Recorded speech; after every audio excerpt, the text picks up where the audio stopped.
Right. Good evening and welcome to the May 8th, 2023 City Council meeting. I am Mayor Ross, and tonight's City Council meeting is being recorded and will be available on the city's website. So welcome to everyone and thanks for joining us tonight. It's going to be a big night for several of you. City Clerk, would you please take the roll? Councilmember Benson. Here. Councilmember Watton. Here. Councilmember Holloway. Here. Councilmember Mayhew. Here. Councilmember Washington. Here. Councilmember Christensen. Here. Councilmember Johnson. Here. And Mayor Ross.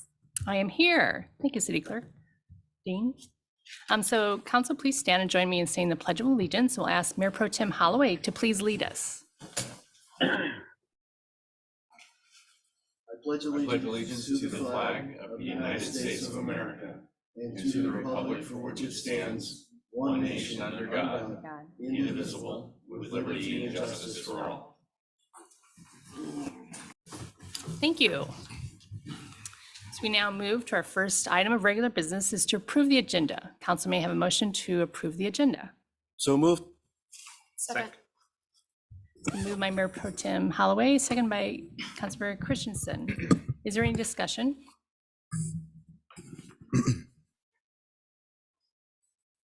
Councilor Mayhew? Yeah, I'd like to could you scroll down to a little farther in the consent agenda? I'd like to remove Agenda Bill AB 23-058 from the consent agenda. All right.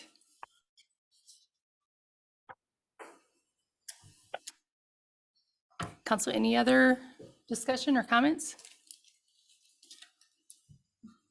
All those in favor say aye. Aye. Aye. Any opposed, nay? It's unanimous, and the agenda is approved as changed. So the first item of our business is fire badge pinning and introduction of new staff, and I will turn this over to Fire Chief Carrera.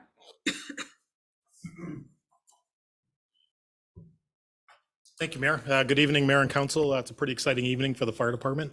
We're going to introduce a whole bunch of new staff to you and also do a badge pinning. And then after that, we are going to recognize a couple of our members that were recognized earlier this year. But with that, I'm going to hand it off to Deputy Chief Bailey, who's going to handle the first part of this.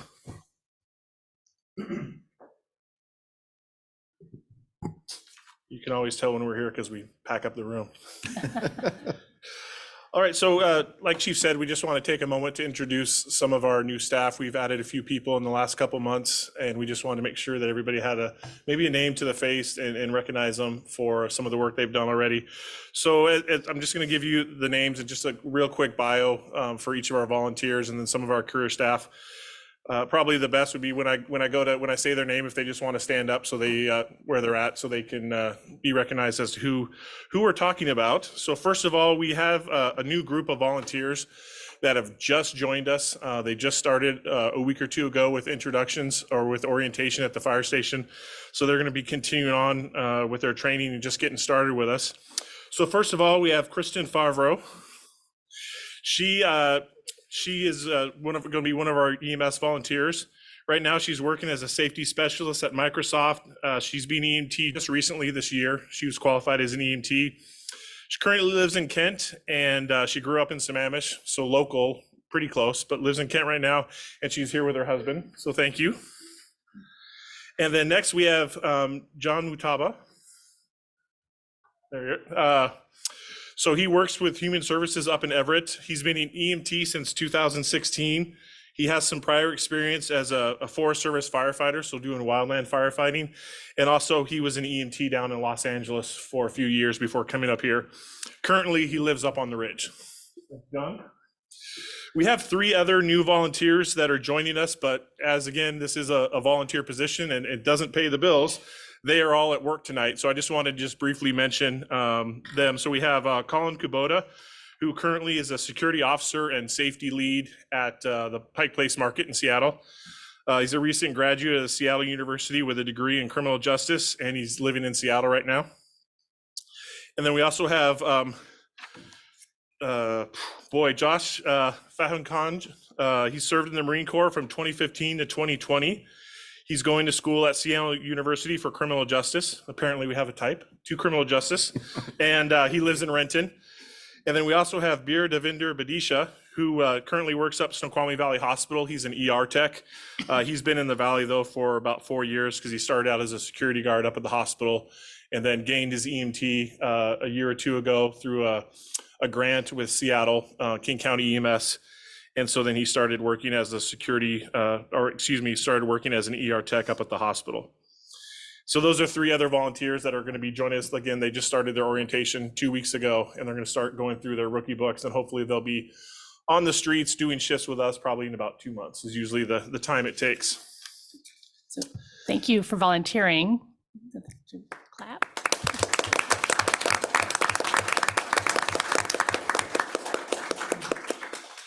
The next group I just wanted to introduce was there's 4 career firefighters that have joined us since 2 joined in October and 2 just joined us in February. So I wanted to go ahead and talk about them. So first of all, we have Tyler Fisher. You can come up here a little. You guys can come up a little closer, Tyler. Yeah. Tyler was born in Oregon, grew up in Texas. During college, he played a little bit of baseball, was in the minor leagues in baseball before he decided that firefighting was much more fun. He does have a fire science degree from Everett Community College, and that's where he gained a lot of his fire experience. Before coming to us, he worked as an EMT down in Oregon for a life flight company, and he lives in Issaquah currently. And then we have Zach Schumann. Zach lives up in Granite Falls with his girlfriend, his son, and then another young one on the way that is due September. Congratulations to that, Zach. He has a bachelor's in psychology from Northwestern State University in Louisiana. Also had some community college in California, played football all through college. He came to us with, I believe it was 5 years of experience with Arlington, 3 years experience. He was a part-time firefighter up in Snohomish County, so he comes with us a lot of experience there. Next, we have Albert Wolf. He started with us in February. He worked as a career firefighter for 7 years with the Boeing company up in Everett, and he left there as a captain coming to us. He also spent 18 years as a volunteer with Snohomish County District 4 up around in the city of Snohomish area, and that's where he currently lives. He's married, has a grown son and a grandson also, so that's Bert. And then lastly, joined us in February also was Nick Lathrop. So he started as a volunteer with Getchell. He's been up there 6 years, lives in Lake Stevens, so he's been with us, coming down with us, and then he's getting married in August. So congratulations on that. So we got a couple of big events for the new guys coming up, which is always a good thing for the fire department to be able to celebrate those events. So again, that's our group. Just wanted to bring some faces in front of you. Hopefully you'll be seeing a lot of them in the next few years. So thank you for your time. Hey.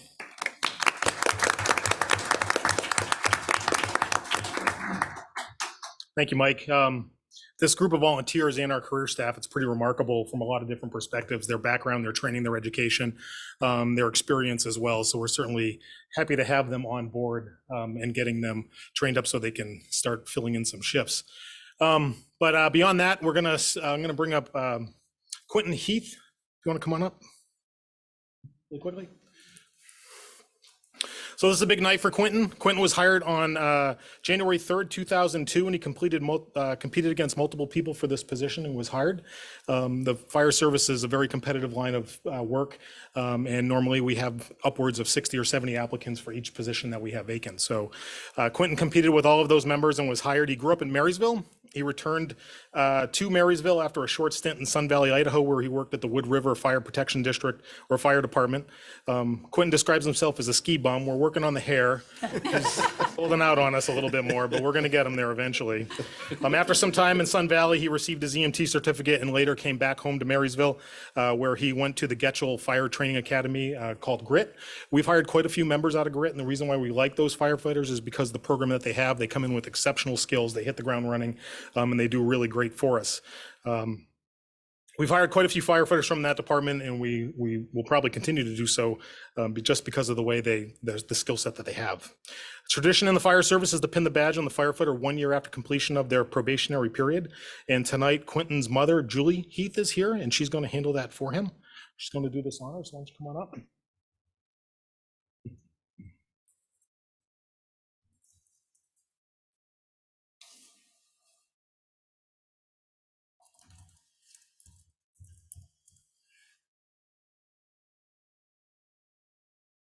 Yay. Congratulations.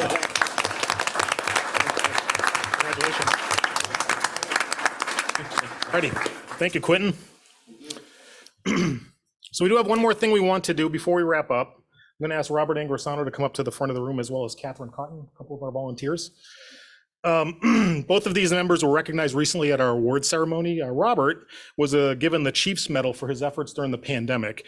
Robert was instrumental in our response to the global pandemic, and actually was very involved with our vaccination clinics, to the point where he actually administered over 10,000 vaccines to this community and throughout the region. Pretty remarkable. I shared these words with him when we were recognizing him, but we'll never know the impact that his direct action has had on this community, the thousands of lives that he may have saved, or the countless hours of suffering that may have been avoided because of that. But that's not really why I called him up here. Catherine, I wasn't totally honest with you when I talked to you on the phone the other day. So although you are being recognized for the Bud King Award, so the Bud King Award is given to the firefighter within the department who's had a major impact on giving back to the community. These are some pictures of Kat's involvement within the fire department. This is her acting, and I'll get to some of these pictures because they do need some explaining. But anyway, so I did tell her that she was coming up to be part of the Bud King Award, but that is a small part of this. It really goes beyond that. Catherine joined the department January 1st, 2002, and has been a very active member of the department since then. But before she joined the fire department here, she was involved as a firefighter paramedic in both Hawaii and Colorado, and has over 45 years of emergency services experience. It's pretty remarkable. We're very fortunate to have her, and we're very proud of her as well. In 1996, Catherine later changed her careers after graduating with her doctorate of veterinary medicine and became a veterinarian. So the picture on the screen in the middle of the screen towards the bottom is an incident that we went on last September, where it was a large animal rescue where a horse had fallen through the bridge. Some of you may have heard about this. Catherine, with her background in both EMS and as a veterinarian, was called to the scene to actually help with that, to the point where the police department actually drove to her home, picked her up, and brought her to the scene. And she rendered care actually until the large animal rescue unit came, and she supported the group throughout that, providing them a lot of comfort to have that expertise there on scene while she was there. She's been very instrumental in our EMS education programs. This screen has a few pictures. The bottom left corner is, I'm not sure what exactly is going on there, where she's holding up a drink and smoking a cigarette, but I believe she's acting as a patient that has a lot of background in medical ailments, and she challenges the volunteer EMTs and firefighters that come in to actually do her evaluation.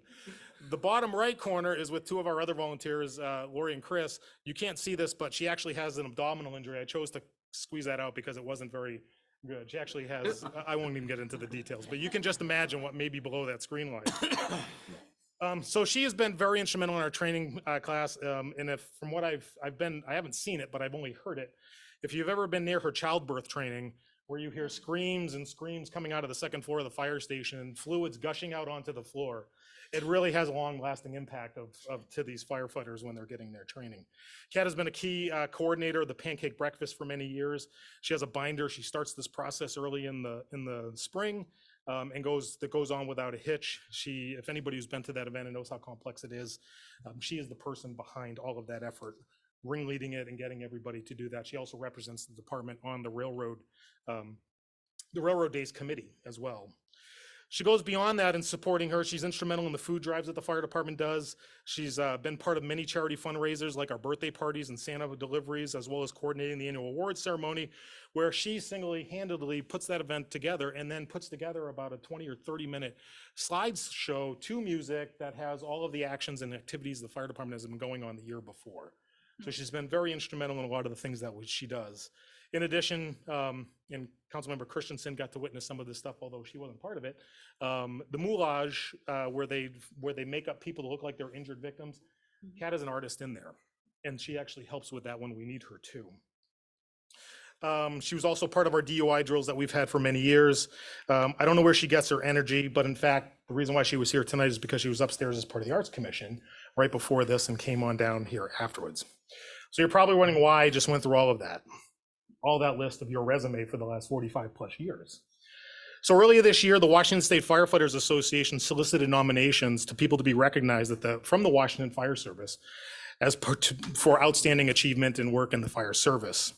Robert spearheaded the effort to actually nominate you for the Support Volunteer Award for the year.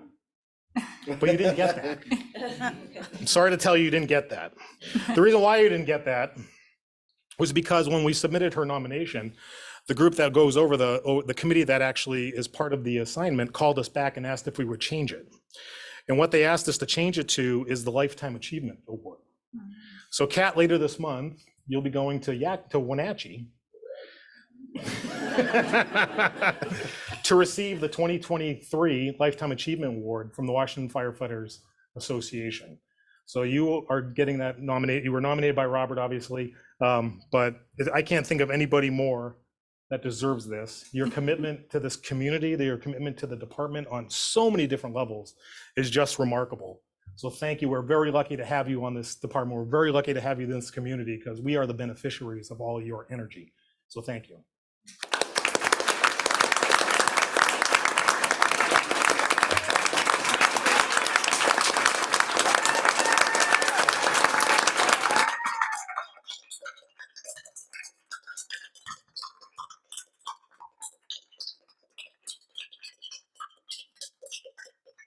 Come on up and say something. Congratulations. Well, I'm humbled and very touched. This was actually quite a surprise. I don't know how you guys pulled it off because I'm usually in on everything. You are. All I can say is it's been my honor and privilege to serve Snoqualmie Fire Department and also to serve my community, and hope that I've given back just a little bit for what I get in return, which is pretty awesome. So I really appreciate it, and again, I'm quite humbled and touched by that. Thank you all.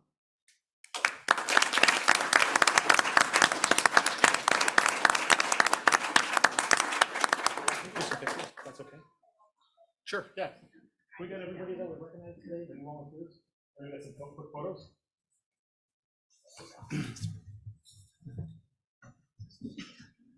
Want to come up, Mike?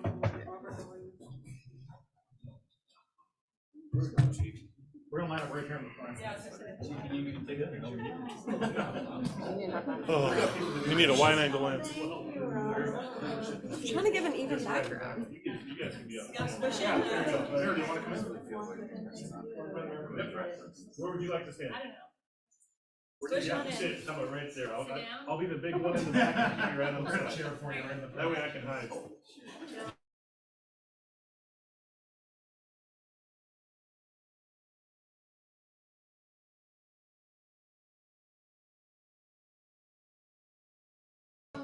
Cat and Robert, yeah. Cat and Robert. Right angle on you from back there. I had to get up there with them. Can we get a picture with Cat and Robert?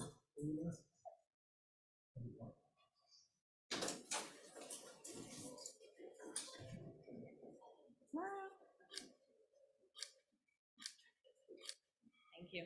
Thank you. You want to get one with Quentin by himself with the mayor? Yeah, sure, if the mayor doesn't mind. Oh, Quick picture, one more. Quentin and his mom with the mayor. We're all about family and embarrassing just as much. Oh, yeah. Are you guys gonna get in too? You get in too, Mark? You wanna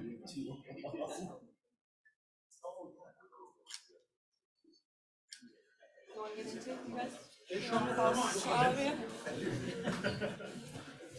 Got everybody up here, might as well.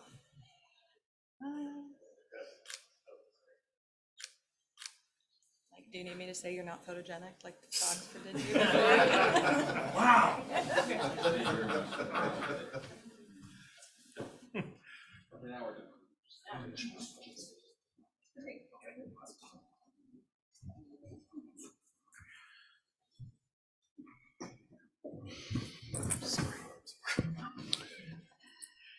So before we discreetly sneak out the door, it won't be too discreet, I'm going to be honest with you guys. I do want to introduce another one of our brand new employees who started a few months ago, Jessica Rolamas.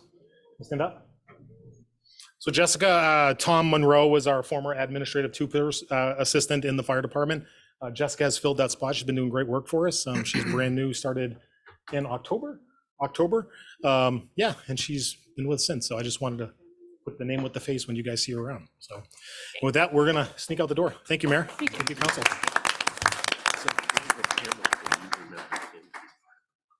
Yeah, yeah. Super excited. He's gonna be across the street from some boy doing Hot air will be gone, right? Hot air stays. Quentin. Good job. Congratulations. Same place we were last time. Let's go.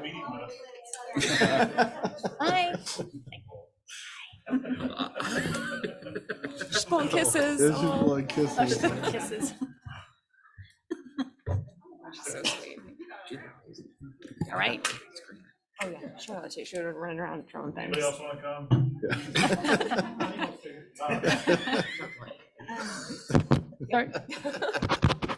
Our next item is a council retreat follow-up and discussion. So we welcome back Una McClendon, who facilitated the council retreat in March. So in the packet's an overview of the great work that our council did in this 2-day retreat. Our goal tonight is to debrief the retreat and any ongoing planning.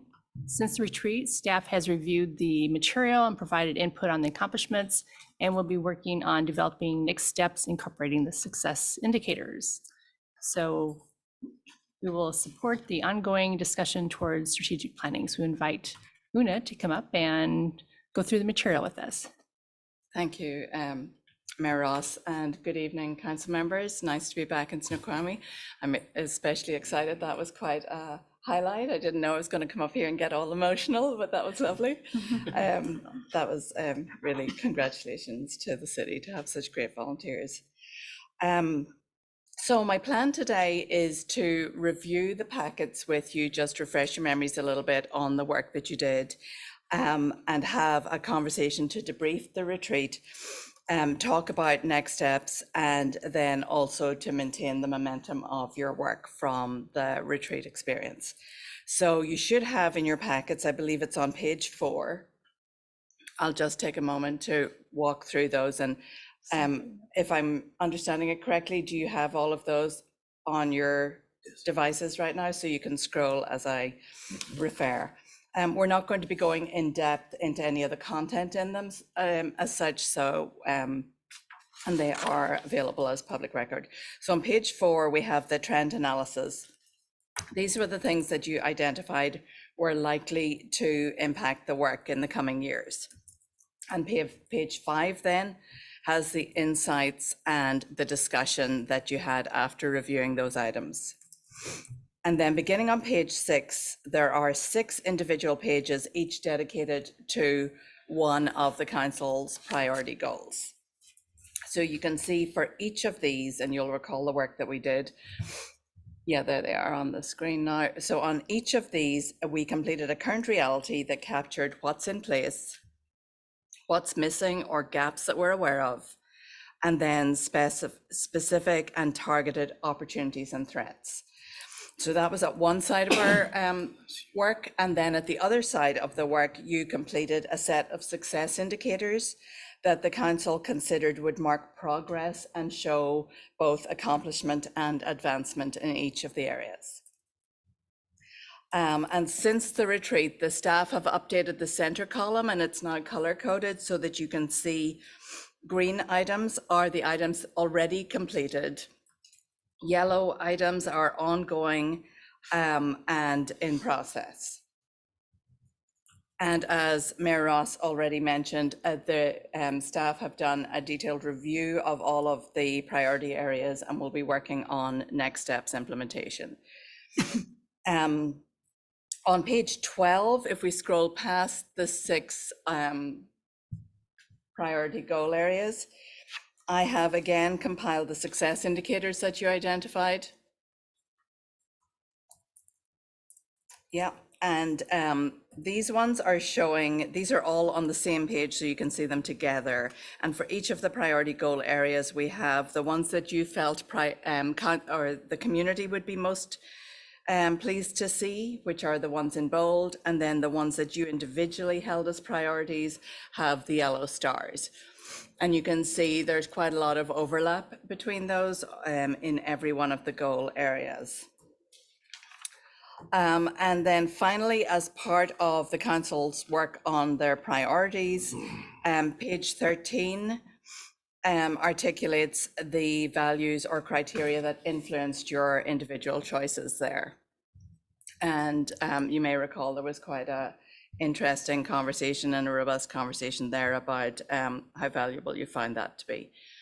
And then lastly, on page 14, we have captured the practices that you identified would support council's decision-making and ongoing work.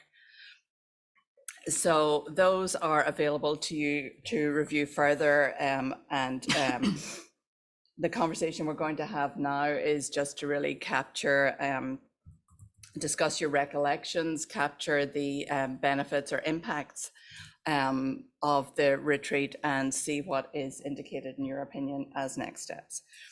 So in terms of that's about all the presentation part of it. So the rest of it is discussion, just a heads up. So, so I'd be curious to hear at this point, having refreshed your recollection on the work you did in the retreat, what's something specific that stands out for you from the retreat? It'd be great to hear from each of you on this question, just in terms of something specific that is resonating as you look back at these materials. Councilmember Mayhew. Yeah, I guess this is under the presentations. I think if we're going to continue on with the retreat and trying to, further discuss these items, I think that's something we should plan time for and let us know that's coming. I think I'm not prepared to enter into further consideration of these topics tonight, not something I'm prepared to do or was expecting to do. So I think we should do this with more planning, not just on the fly like this. I don't think we're, if I may respond, it's not our intention to look at the content of the materials today. It's really just a debrief on your recollection, and also to talk about the decision around strategic planning and what might be indicated in terms of next steps there. So it's up to you.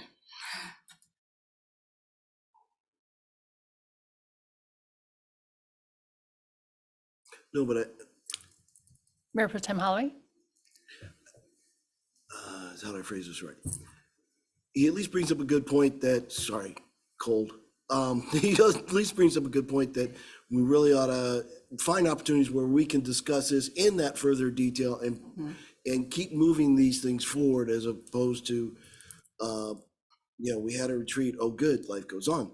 Let's actually keep this in mind, and we probably should take up the discussion in F&A of potential work sessions or roundtables in the future to dive into these things and keep them going. Yeah, I think that's a good idea. I think a discussion of the content and more detailed look at the materials and might be a very good study session. Do you want to proceed with a conversation to just debrief the experience today? I'll give you mine. I'm conflicted.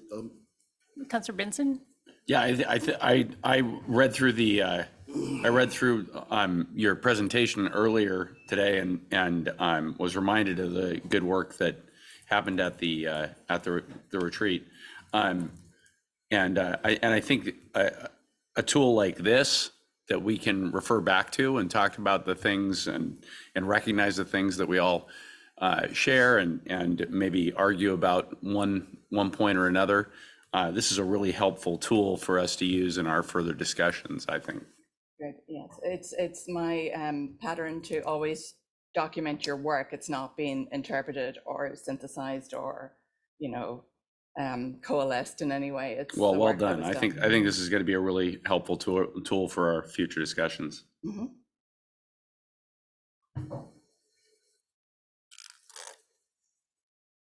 Anyone else have comments regarding your recollection of the council retreat? Councilor Johnson. I do want to just thank you for compiling everything into this organized manner to make it easy to digest. I've been wondering for a while, hey, were we supposed to get a bunch of stuff that tells us what we did?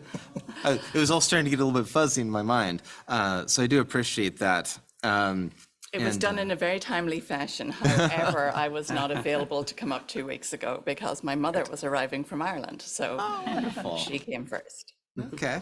And just thinking back to how many big problems there are that our city faces, not as many as some cities, but we still have our fair share, and how much time it takes for 6 to 7 people together to dive deeply into these topics. But how important that work is, and also just remembering how well we worked in small groups, being able to bring forward progress on certain issues to the wider group and then have the whole group discussion. I felt like that was a really productive way of doing things. So I appreciated that opportunity. Thank you, Councilmember Johnson. I'm curious if others have things that you appreciated as you recall the retreat. Should we go round robin? Councillor Watton?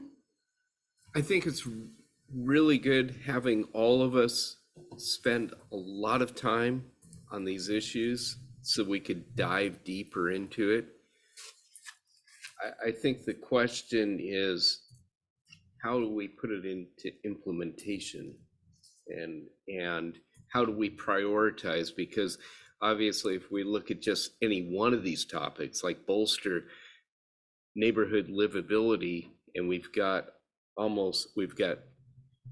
9 things we'd like to accomplish, where does that fit into all the other priorities for the other areas? And I think we need a little more discernment amongst ourselves to figure out what those priorities are. This is a great baseline of those future conversations. And if I could make a recommendation, my suggestion would be that, as Mayor Ross already indicated, that staff would be doing some of that implementation planning to bring back to you to then get your input on how that resonates in terms of, timeline, what's realistic in the budget, all of the things that staff as experts in their fields do to maybe map out key accomplishments per quarter, create a timeline, look at realism in terms of capacity, budget, etc.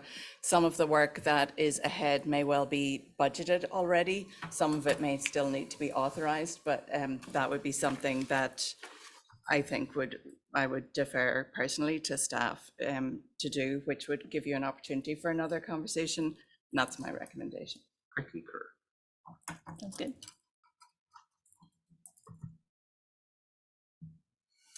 Are there other items that you appreciate when you recall the work between staff? You dedicated 2 full days, which is a significant amount of time, including a weekend day. Staff also were present for all of that. Other things that you appreciate? Councillor Mayhew, you have your hand up? Yes, just wanted to say just to reiterate what I think Councilmember Benson and other council members were saying, which is taking this work that came out of this retreat, first summarizing it like this in a usable way, which, by the way, great credit to our facilitator, thank you, in sort of moving us through the retreat in this way that led to thinking that is organized in this way, but now feeding this back to us. This is something I think that has really, I don't know if I'll say a weakness, but in the past, but certainly is a fantastic strength now. If we can take the work we do and build on it, not just do it, set it aside, and sort of carry on without building on that work, I think that's been a weakness, and I think doing that now is a fantastic idea. It's something we ought to always be doing, and I think that this is sort of bringing to life this notion of strategic planning that we've been talking about as well. So I think building on this, using this as starting points for further work is a fantastic idea, and I'm really glad to have this and hope to see us use it that way. Just as I said earlier, maybe with a little warning of, hey, let's now plan some time for this topic or that topic, and then come prepared to further build. So thank you, great work. Thank you, Councilmember Mayhew. Any other comments?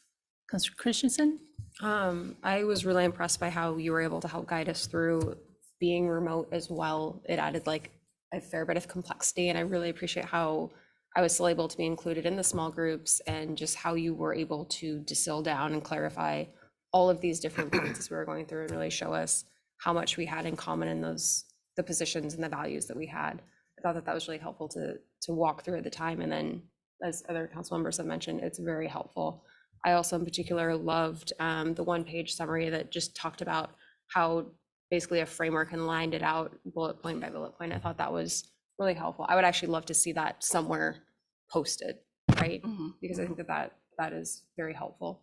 Well, the Miro board that you operated in when you were in the remote situation, that's available. That's where I compiled all the work. And if you want to be able to look at it there, and certainly you can pull from it, I can get it to Dina in any format you would like. Yeah. I do also like the idea of having designated points that we would come to, whether it's quarterly or at some other schedule, so that we can go ahead and evaluate what we thought we wanted to do and make sure that we are going forward and meeting that. Great. Yeah, action focused and really accountability focused. Yeah, absolutely. In terms of thinking about, if you'd run into one of your neighbors on the way home from the retreat, and they said, hey, what'd you do for your last 2 days? What would you tell the community about what the impact of the retreat was for you as a council and to the community? Councilor Washington? I'll hold on that question since I was only there as an observer, but my comment, not answering that specific question, but just kind of my comment in being an observer, I really appreciated the collaboration and the creativity that came out of it. And for me, just being there as an observer, not as a council member at the time, it gave me the opportunity to learn a lot more about the community. What are some of the core issues? Some of the challenges that we face, but also, some of the I would say some of the good things that we've done as well as a body. And so I'm really excited to continue those conversations with my colleagues. And I think, being able to dive deeper into those discussions and pulling through actions. That's what I'm really excited about. So thank you. Thank you very much for putting this together. And thank you very much for My pleasure. for everything.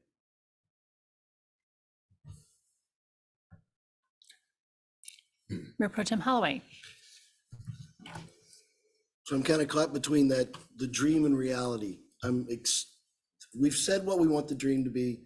I'm anxious to start working, and let's start making some of this reality. So I do think we ought to have some of those discussions moving on, not just waiting for staff to come back, but we can start driving some of the stuff too.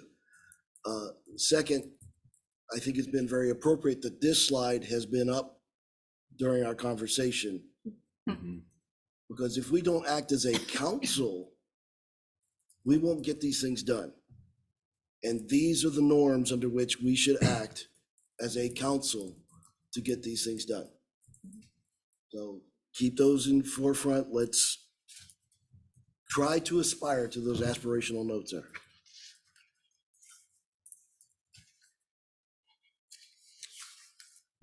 So I'm not sure what else we want to accomplish today, because it's a little bit, maybe I'm getting the clear indication that you'd prefer to have this in a study session, so we can maybe move it to that at a future agenda. Well, I think we can pull it into F&A, and then we as a council can start working this in roundtables as part of a council meeting moving forward. Okay. So we'll take it from here. Good. Excellent. That's what I like to hear. I've not been successful if you don't take it from here.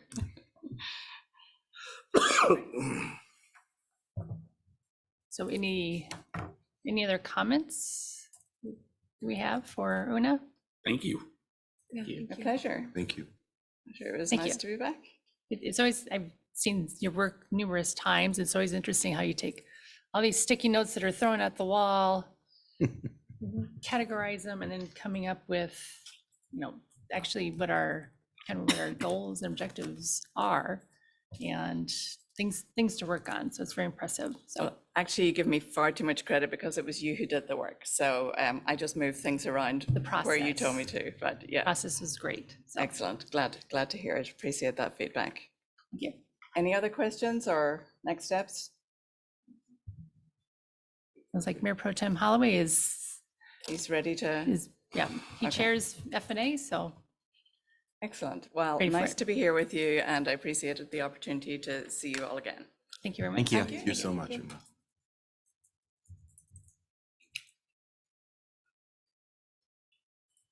So our next presentation this evening is the Snoqualmie Housing Action Plan by Director Emily Artecha.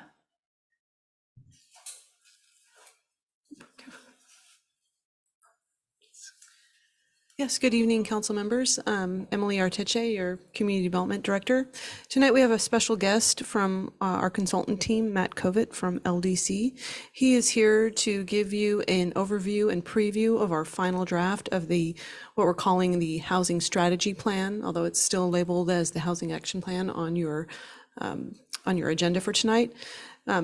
Matt's got a great presentation. He's here to answer questions. I think you're really going to enjoy this. The strategies that are identified are truly worth your attention. So without further ado, I'm going to bring Matt up. Thank you. Good evening, Mayor Ross, council members. Happy to be speaking with you today. I'm logged in as, I'm here in person and virtually, so you'll have to give me a second while I think I need to be promoted to panelist to be able to share. How does that? Oh, there we go. Thank you.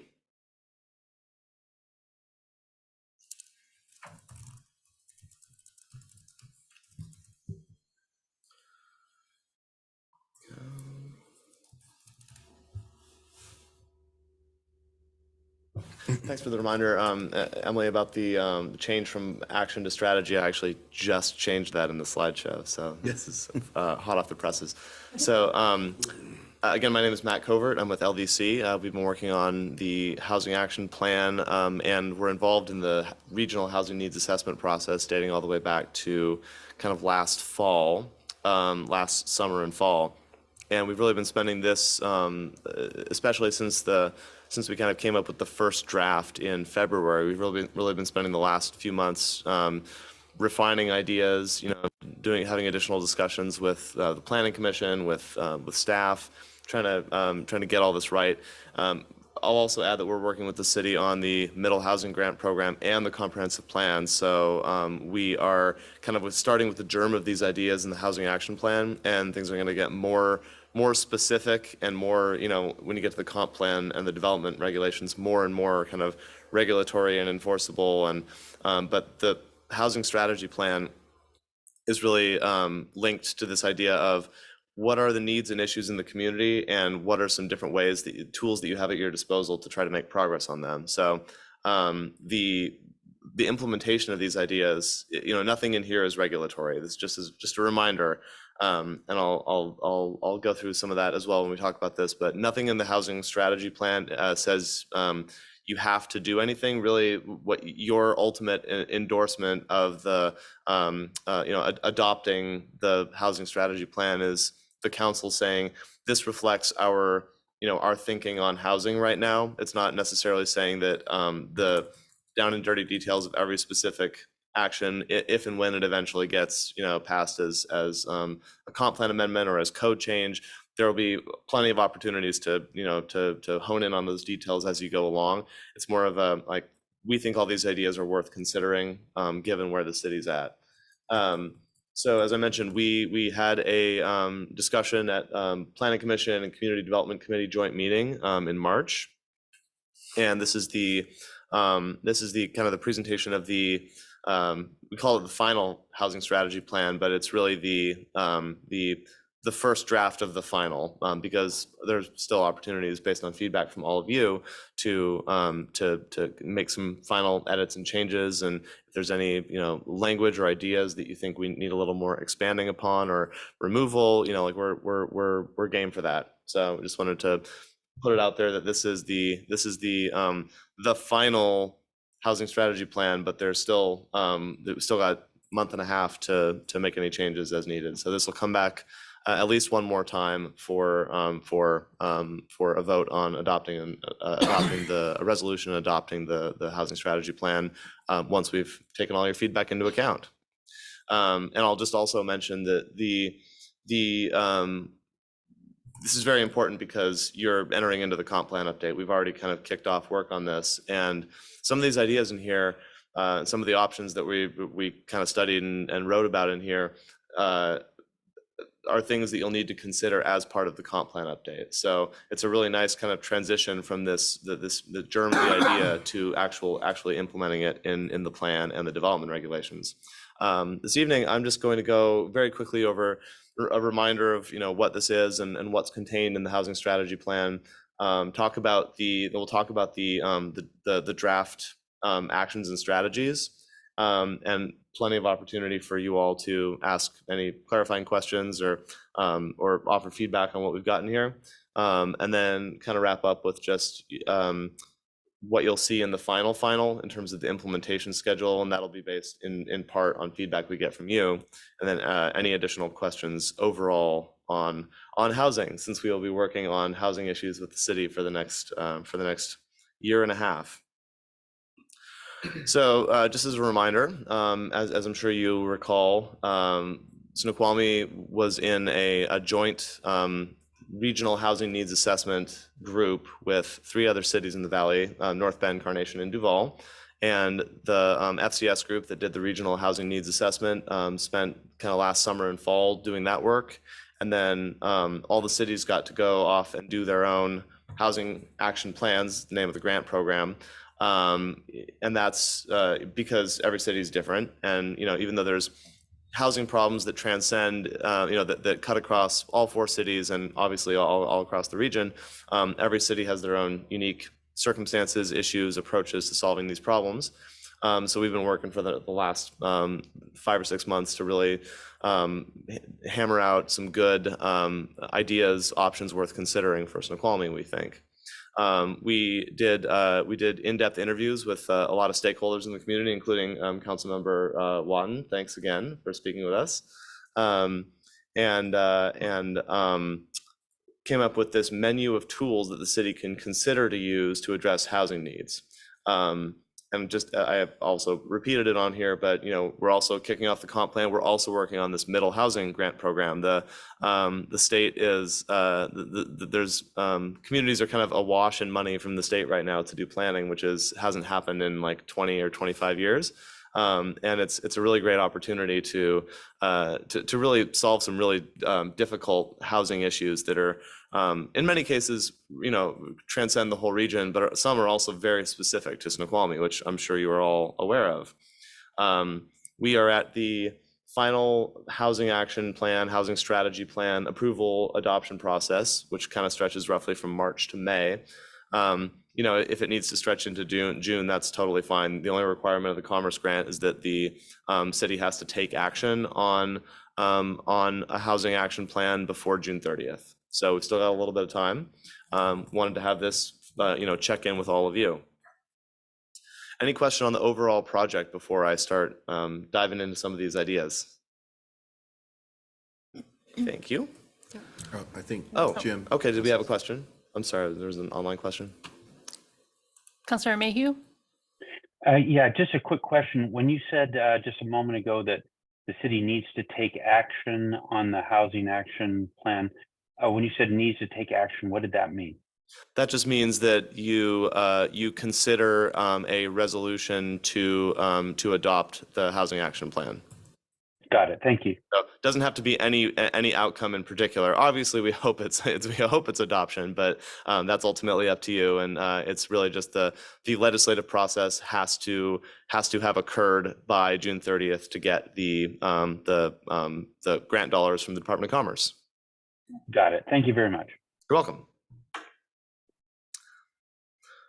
So how this generally works is we through the process of doing the housing needs assessment and talking to community stakeholders around housing, we identified a bunch of housing issues in the city. Whether it's supply, price, type, particular demographics that are kind of the hardest hit by housing prices, that sort of thing, and then come up with a set of strategies.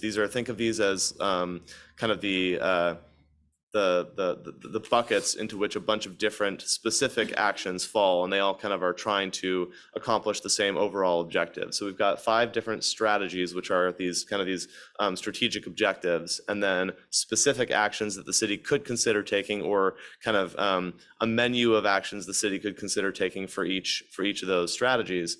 Importantly, in the final plan, there's going to be a kind of an implementation schedule that can help the city prioritize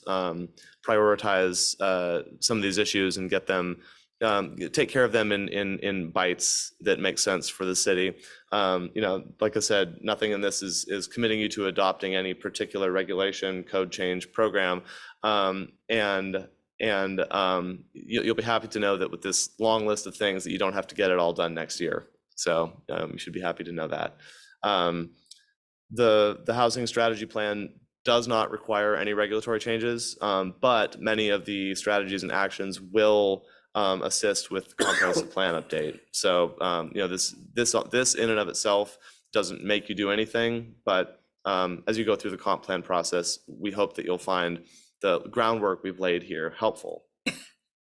The 5 strategies, and some of these come from the Department of Commerce, from the grant program, and some of them just come from general good practice on solving some of the city's problems. Incentivizing new housing, bringing down the cost of development, encouraging a wider variety of housing types, preventing and mitigating displacement, and improving the regulatory environment for permits. This kind of gigantic list is each of the specific actions that we studied. The set of ideas can fall under one, or in many cases more than one strategy. The nice thing about tools that the city has at its disposal is that some of them deal with multiple things at the same time. So you see, you'll see some repeats here, and that's intentional. And you'll kind of see, that incentivizing new housing has the most things underneath it. But we think you'll find that there's some helpful ideas in here for the other strategies as well. The way we structured the housing strategy plan is we kind of went with the biggest and most impactful things first. And for working with Community Development Director Arteche, the big problem, the big issue the city is facing just overall with housing is planning for its housing target. We are actually in conversation, Emily and the department are in conversation with the county, the PSRC, and the state on how to allow the city to plan for its housing target without having all of the planned area for that housing within its jurisdiction at the end of 2024. And that's going to involve looking at your potential annexation areas in the unincorporated UGA. There's some interesting background on this. The state just passed a law, which will be signed into law, I think probably this week, reinstating a sales tax incentive for annexations. So you're not the only ones thinking about this, but I will say that Snoqualmie is the hardest up for development capacity of any community I'm aware of, as a percentage of its total, with Snoqualmie Ridge and the floodplain. You just don't have a lot of great options for where to plan for more housing. So this has been kind of a strategic ongoing conversation that we've been having with the state and the county and PSRC. But this is important because potentially map changes to the comprehensive plan and policy changes may be needed to support this. I think it's probably been a little while since there's been a meaningful annexation in Snoqualmie. I'm not sure when the last big one was, but I think this approach of allowing the city to use some of the potential annexation area to plan for its housing target is literally untested in the state. So King County they have rules for it, but it's never been used. So we're kind of at the vanguard of this, and we're working really closely with the city, and we think we've been very encouraged by the discussions thus far. But in order to plan for that housing, you're going to have to get more specific about the kinds of uses and kind of the what potential annexations may look like, and that leads us to the next couple write-ups in the draft plan, which have to do with a couple of your zones that are either unimplemented in the city or under-implemented. R3 is in your zoning code, but is not implemented anywhere in the city. And planned residential only exists, if I go back a slide, up just sort of just west, I think, of the mill site. There's an area zoned planned residential, but there's nothing on it. And so it exists, but it's and there's land that's zoned planned residential, but it doesn't. There's nothing actually there. So there's no development that that has tested that code. And R3, which is your denser of your two middle housing multifamily districts, does not exist on the zoning map. And so we've been working to see if we can get a little more specific. This is leading in the middle housing program as well. But if you do undergo annexations sometime in the next 20 years within the planning period, might be a good opportunity in light of the new requirements in state law for the housing element, and in light of your housing target, to look at implementing or further implementing these zones. There may be some changes needed to the code in those zones once you do that, related to recent changes in state law, changes in just kind of the housing market since those regulations were created. But there's some specific code issues that we may want to deal with as part of the if the city were to change the comp plan to designate a portion of the PAA for higher density residential, or mixed use of some sort that incorporated some higher density residential. There might be some code things that would need to be changed simultaneously with that. So these are kind of two related actions that we think are going to be really important in terms of the city meeting its planning for the amount of housing that the city is going to have to plan for the next 20 years.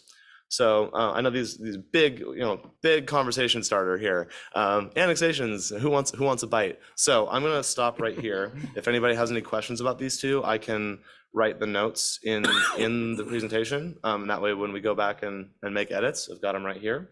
So before I move on to the other ones, any comments or questions about this housing target annexation zoning code kind of mishmash that we have? Councillor Johnson.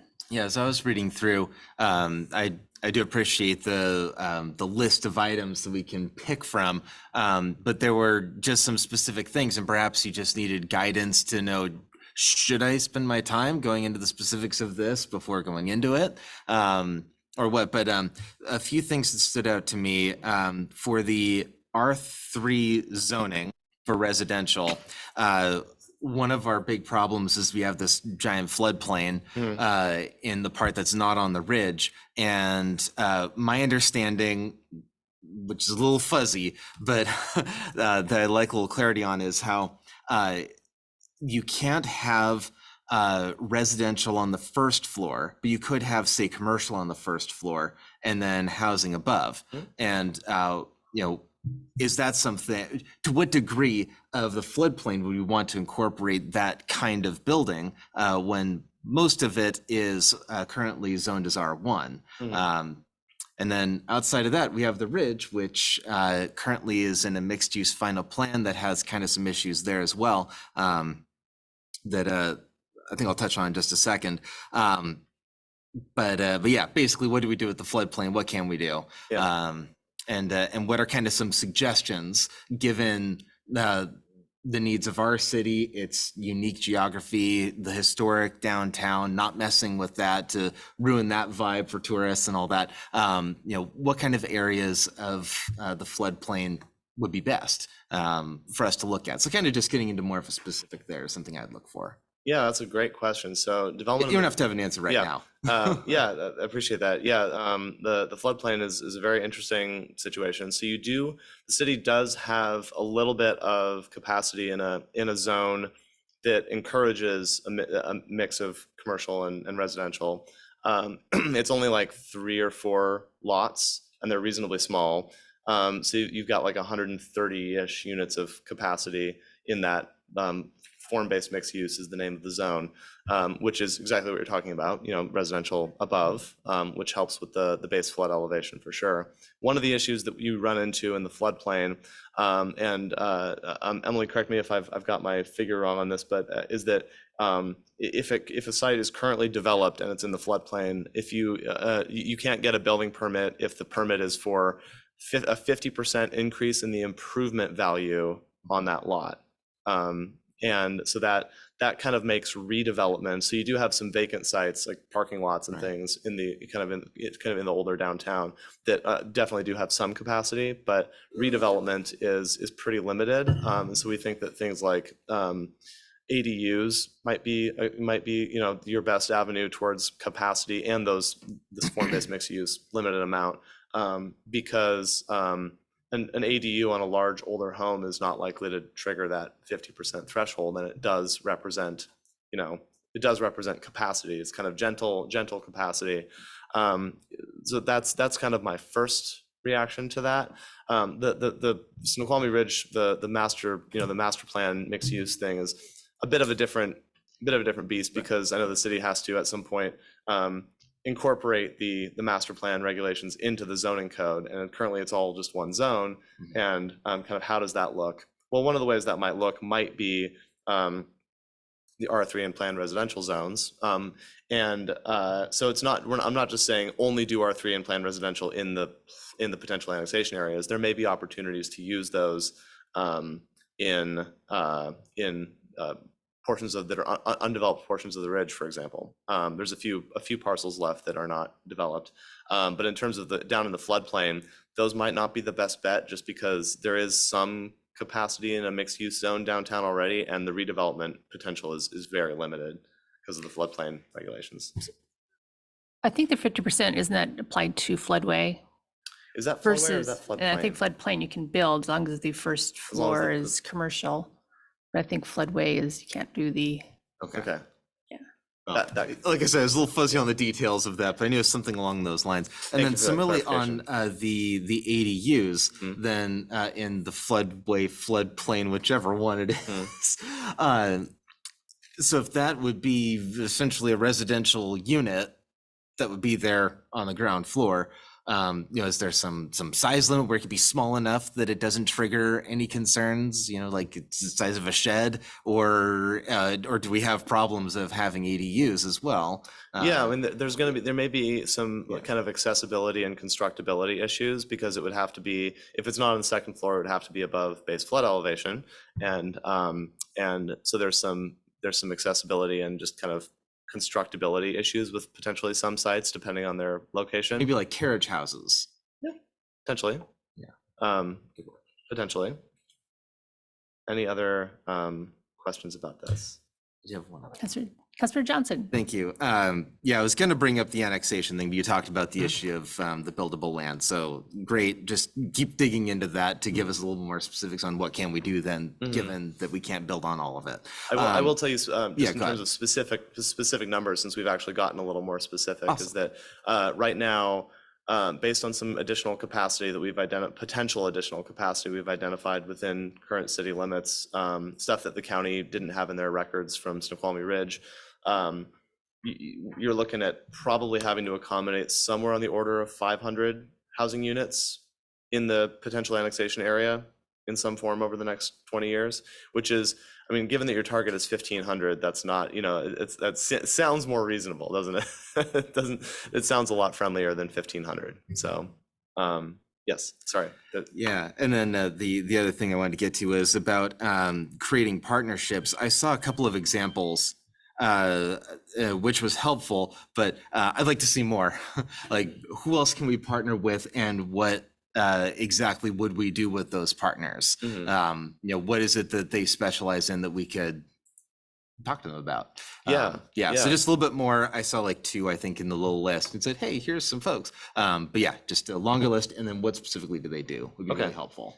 Let me make a note on that one, because that's a little further down. Oh, and maybe it's just coming up and there's more there. Additional examples of potential partners.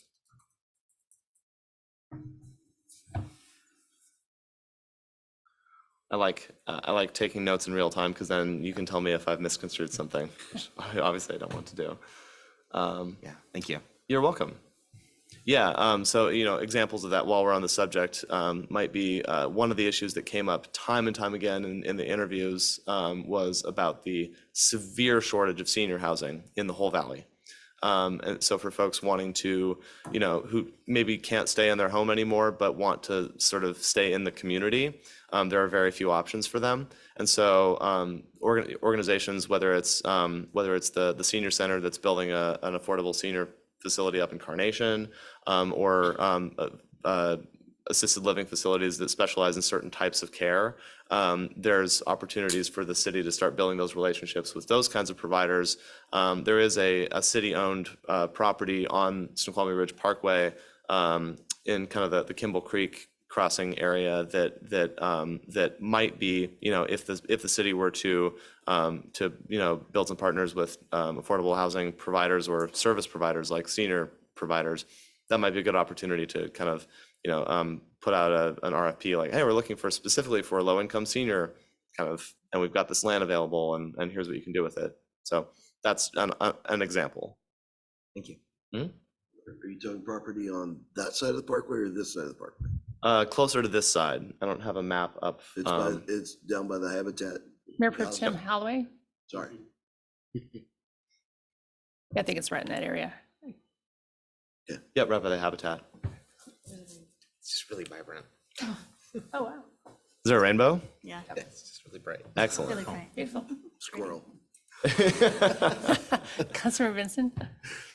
I mean, I think there's a lot of philosophy involved in this. I moved here in 2011 and Snoqualmie was perfect. It was perfect right then. And then I remember they cleared all the trees so they could put in the apartments down at Swenson and the Parkway, and that was too much.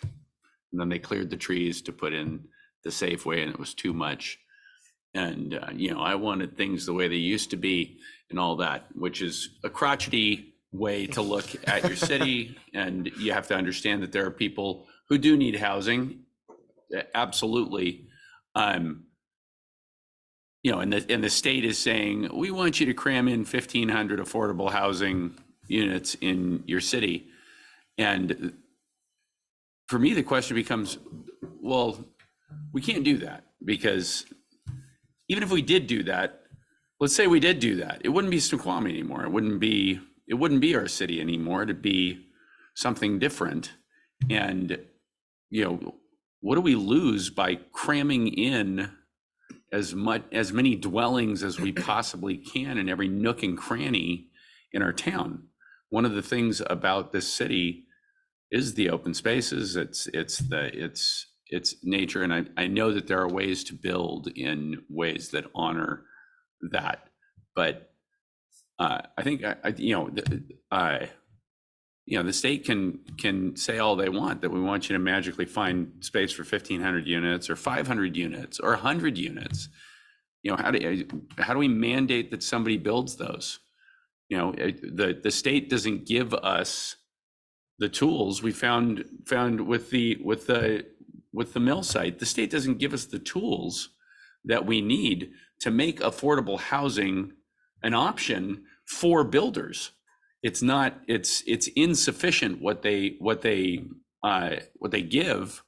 So we can't force people to build. We could find all the nooks and crannies that we want. It's still not going to be affordable for a builder to build that housing.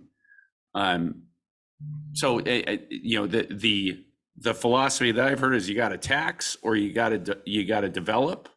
You got to do one of those things, because our bills just go up every year regardless. But at a certain point, we're going to have floating domiciles in the sky so that we can continue to develop this small town. Snoqualmie is not huge, and people live here. Issaquah is a beautiful city, but not everybody doesn't necessarily want Snoqualmie to be Issaquah, or Issaquah to be Bellevue. And so I think, a lot of this is, it seems and you've done great work. I'm not trying to say you've done fantastic work, but so much of it just, sometimes it just seems moot because we can't magically create developers out of the rainbows that come through the window.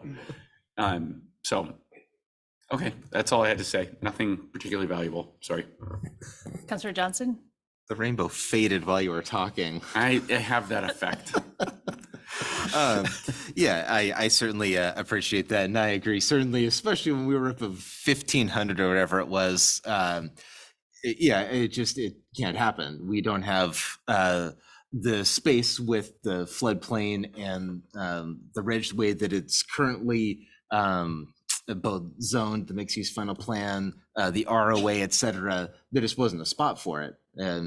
But that said, that doesn't mean that we can't do nothing. And it also doesn't mean that we don't have to come up with a plan that says we could hypothetically do this. So we should at least meet our obligation to come up with a hypothetically, here's something that we could do, and then try to get the things that we can do. And 100 units, that's not going to be the straw that broke the camel's back. Fair and enough, change our yeah. town. And also one other thing was in terms of getting to finding someone who's going to develop something like this, that was why I brought up the issue about, okay, well, who are these partners? But we need more options for who we can talk to, who's actually interested in doing this stuff. And if we have enough options, there'll be someone who will come through, like for Panorama or Habitat for Humanity, et cetera, where we can get there. And again, 100 units, it's nothing to sneeze at. And if we could do that, that's still a win that we should take. Councilor Watton? Well, while I appreciate everyone's concerns, and I certainly, on one hand, can appreciate, the concern of keeping us as a small town. As an employer, there's also the consternation is where my employee is going to live. And they're the people that are most challenged trying to find affordable housing while working in the same community. And otherwise, they have to drive in single occupancy cars to get here. And it's just a matter of it all going up. The money is going up in exhaust. So I'm excited to hear the rest of your presentation. Sorry. Thank you. So we do have one more comment. Councilor Mayhew? Yeah, I was just going to say, I really think the comments that I just heard from my fellow council members are stone cold right on. I think just sort of trying to just kind of build on what Councilmember Benson and Councilmember Johnson were saying is okay. There are not going to be 1,000 units of affordable housing in Snoqualmie. It's not that's not because we don't want it, simply because there's no math behind it. There's no developers it's just not going to happen. So the problem we have is a state and regional government that are trying to deal with an enormous need in King County, in Western Washington, in Washington State. And the requirement is we do our part. Okay, I think the point that I take from my fellow council members' comments is, so what does that mean to do our part? I think Councilmember Johnson's right. 100 units is doable, maybe 200. And you look at our urban growth area, you think about math, but of course there's this whole question of what do we really mean when we say low income housing? We simply do not have services for 30% AMI or below. We simply do not have public transportation. These are not things that are under our control.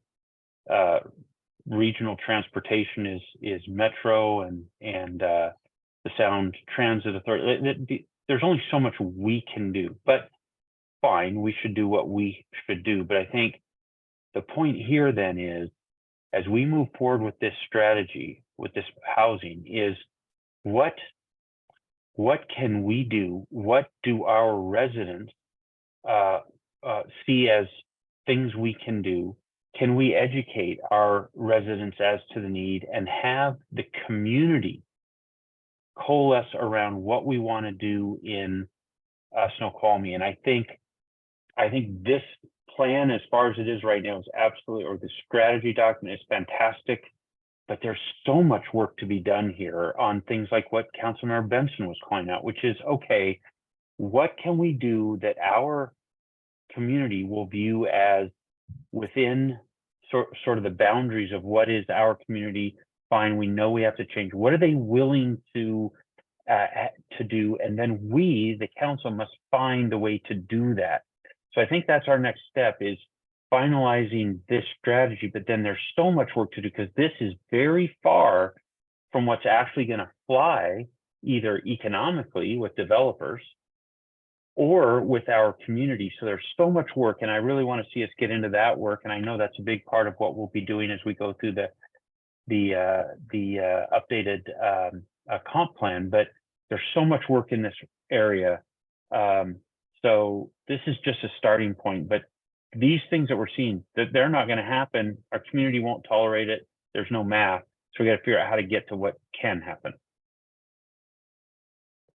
Yes, thank you. Really great comments, everybody. I really appreciate the discussion. I'll just add, since we're working on the comp plan with you guys, that one nice thing, you could say it's a nice thing. It's also just kind of just the way that mandates from the state sometimes work, is that when they say you have to, plan for a certain amount of housing, there's obviously no ability for the city to create, housing out of thin air. And as we've heard multiple times here, the economics don't always are not going to sort of reach the ceiling of what the state says you have to plan for, because that's just not the circumstance that you're in, and that's not the reality. So there's only certain things that are within the city's control, and one of those is demonstrating, your statutory obligation of demonstrating that you could potentially somewhere accommodate the housing that the state says you have to plan for. You are under no obligation to make it happen. And that should be reassuring, but also kind of, like you said, from a philosophical level, kind of frustrating, and I get it. So really appreciate all your comments, though. And I think it really does come down to, as Councilmember Mayhew just said, it comes down to showing that you are kind of looking at the housing issues with open eyes, and making the changes necessary to kind of go in the direction that you need to go, while also acknowledging that that it's not ultimately up to you as the city council to ensure that this housing gets built, and that's going to be, a lot of things are beyond your control.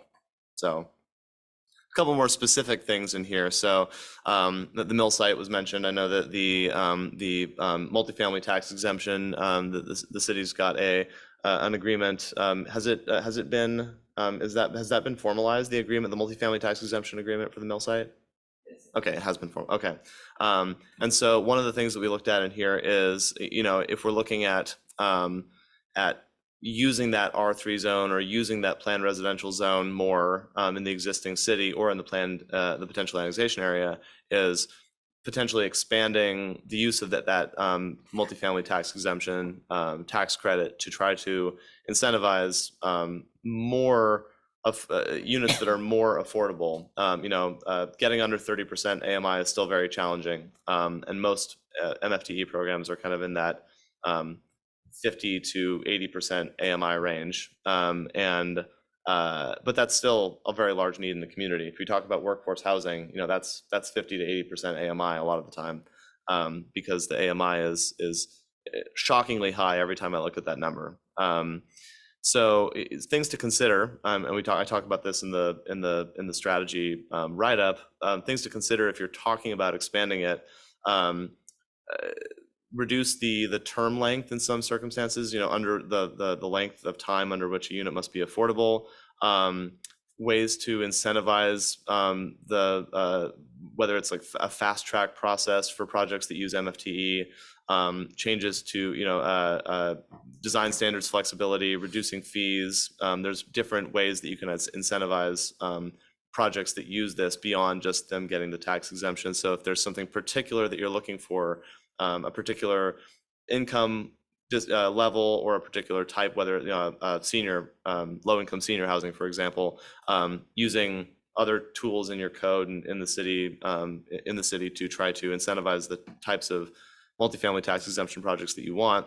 And lastly, as I mentioned, making R3 and planned residential eligible, particular housing types within those zones eligible for multifamily tax exemption.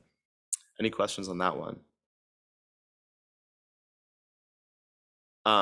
So townhomes, I know that Snoqualmie has some townhomes, but this is a really important thing because Snoqualmie, like many communities, does not have a lot of what one might consider entry-level homeownership opportunities. And townhomes, while not affordable by most stretches of the imagination, are generally, unless they're a really luxury product, more affordable than the equivalent single-family home. And so things as simple as R2, R3. I think they're allowed in R3, but not R2 currently. And planned residential, it's not a permitted use. Just things as simple as adding those as permitted uses in those zones. Doing some work on the definitions in your code, because while you allow subdivisions of townhouses, some of the work around things like shared maintenance and access standards are not super clearly spelled out. So there's some code work that may need to happen there. And this is something that would be especially, could actually, townhouses are something that could, because of the way they're constructed, could potentially be a fit for some areas of the floodplain if they're, because of the way, they're typically kind of tall, skinny buildings with a kind of a concrete podium that can be, if you've got a base flood elevation issue, that could be a good solution for some areas within the floodplain. So don't want to write that off either. Any questions about townhomes, comments? Okay. Accessory dwelling units, ADUs. So this is a hot topic right now. This actually, and I think I did this presentation before House Bill 1337 had passed, so I didn't include that in the write-up because you just never know. But with recent changes to state law, another one has just occurred where cities have to allow up to 2 ADUs on pretty much every lot. Now, there's some exceptions, critical areas, for example. And the city, there's some confusing stuff with the way the bill is written, and we're still kind of searching for some guidance from the state on that. But basically, you can't have standards for ADUs that are more stringent in terms of design and access than what's required for the single family house. And you have to allow up to 2. Doesn't mean that both will get built. Lots have a lot of issues, and I believe it also does not apply where covenants are in place, which would be the ridge. So there's a lot of areas of the city where this would not apply. But as I mentioned, there are still a lot of opportunities in the city for more ADUs. I think down here in the floodplain, there's a lot of especially old homes on larger lots. I think there's room for accessory dwelling units, and honestly, having more ADUs helps you if folks are worried about planning for the required amount of housing without sort of stepping too far out of Snoqualmie's character. ADUs are kind of a good way to do that because you don't have to, if they're done right, they can really kind of integrate really nicely into an existing neighborhood. Looks like we have a comment online. Councilor Mayhew? Oh, just quick question. Sorry, my understanding is we do not prohibit ADUs in Snoqualmie. At least, I mean, granted, the Ridge has the development agreements, but and that is I understand the biggest part of the city. But outside of the Ridge, it's my understanding ADUs are permitted in Snoqualmie. Is that now? There's a whole question about are we encouraging them or could we do more? But just so that I'm clear, we permit ADUs. Is that a correct understanding or is that not correct? That's correct. You do permit them. So this is really about finding ways to well, you got to make some changes to your code because of changes to state law. But in addition to that, there's some things like a permit-ready ADU program where you've got like Renton does, where they've got like 7 prepackaged designs that if you choose one of those designs, you get like fast track through the process, and that you've got construction documents basically done for you. So it's a big time saver and process saver for homeowners. Got it. Thank you. So- Thank you. Just want to make sure I understood. Thank you. You're welcome. So we've already talked about this one, but the recruiting and partnering with affordable housing specialists. So, you know, the very large and potentially unrealistic numbers notwithstanding, the city has to meet its statutory obligations, has to prove that it has the theoretical capacity for a lot of units of housing. It's not 1,000 on this slide because that's at the 1,500 with your pipeline projects since the county did their study that knocks it down. But there's still several hundred units of like below 50% AMI that the city has to show that it has the theoretical capacity for. One of the ways you can do that is where you've got some development capacity is by building connections with faith-based organizations, groups like Catholic Charities. I know you already have a Habitat project, that's great. Organizations that for permanent supportive housing, which there's been a lot of changes in law around allowing that as well, and just sort of building the relationships with organizations that provide services in permanent supportive housing, for example. So case management, healthcare, mental health care, so groups that provide those kinds of services. That's really what we're talking about, because if you've got some development capacity and the city can proactively outreach in terms of, we've got this amount of land available, here's what we allow, kind of a little like feasibility for some of these groups that do this kind of work, especially on the development side. Boy, that really goes a long way, because nonprofit builders and like builders of permanent supportive housing, if the city can kind of give them a leg up on just like having done some of the legwork ahead of time, that does go a long way. So that's really where this one comes in. And I have noted your comment, Councilmember Johnson, on here about seeing some potential additional potential partner examples, and that'll be added to the final. So this is an interesting one. So this is really, we're thinking kind of long-term on this one. So this one's about balancing short-term rentals with other housing needs. So short-term rentals are things like Airbnbs. And I know that Snoqualmie, obviously the Snoqualmie Falls, and the casino, you have some large kind of tourism draws in the area. It's my understanding, at least from talking to Planning Commission, that you don't have a ton of like Airbnbs and short-term rentals right now. But if we're thinking about kind of thinking about this in the long term and being proactive, short-term rentals are great for the tourism economy. They can also, and for providing income for homeowners, for example. However, they can also, in some circumstances, if you've got more ADUs and people start renting them out as Airbnbs and not as long-term rentals, you're not necessarily solving your workforce housing problem or your seniors aging in place problem. So this one is kind of just about, if we're thinking proactively about things like short-term rentals, you do currently allow them, and I believe the city requires a business license for them. What are some other things that can be done that other cities have done to kind of balance the need for those with the need for the housing side of things? A number of different options on here. These aren't like a recommended program, like you must do all these. These are kind of some best practices that you can choose from and evaluate approaches as you kind of engage in this discussion over the next few years. So yeah, so you do have a business license requirement. Things like there's software providers that offer like third-party tracking of Airbnb and other platform listings within your city, which can help if you do have a regulatory mechanism.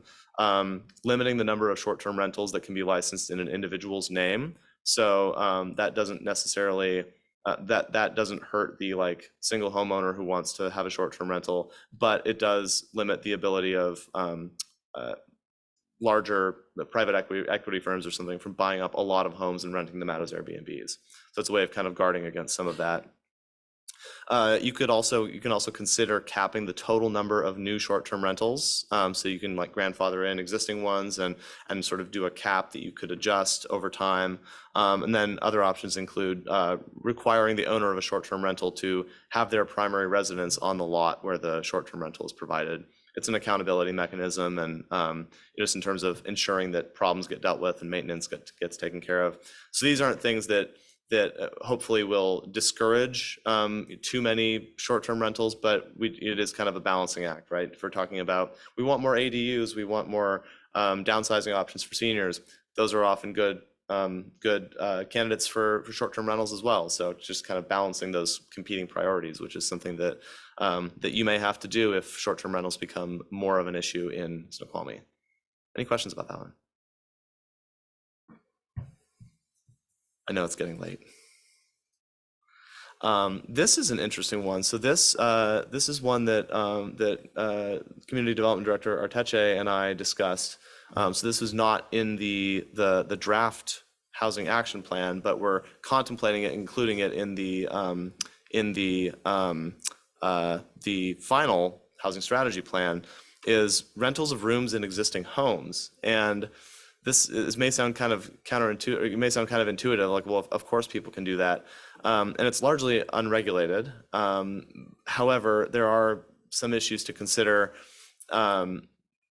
This is something for example, if a household, a family does not have anything close to the equity needed to build a new ADU, but they might be willing to serve as like a very small scale landlord, they can actually, instead of renting out a whole housing unit within their home, can just rent out a room. And it's something that has not been very common over the last few decades, but it does have a long history in this country. And so this is something for the council to consider. There's nothing prohibiting it right now in the city. There are issues with the definition of household and family and housing unit in your code.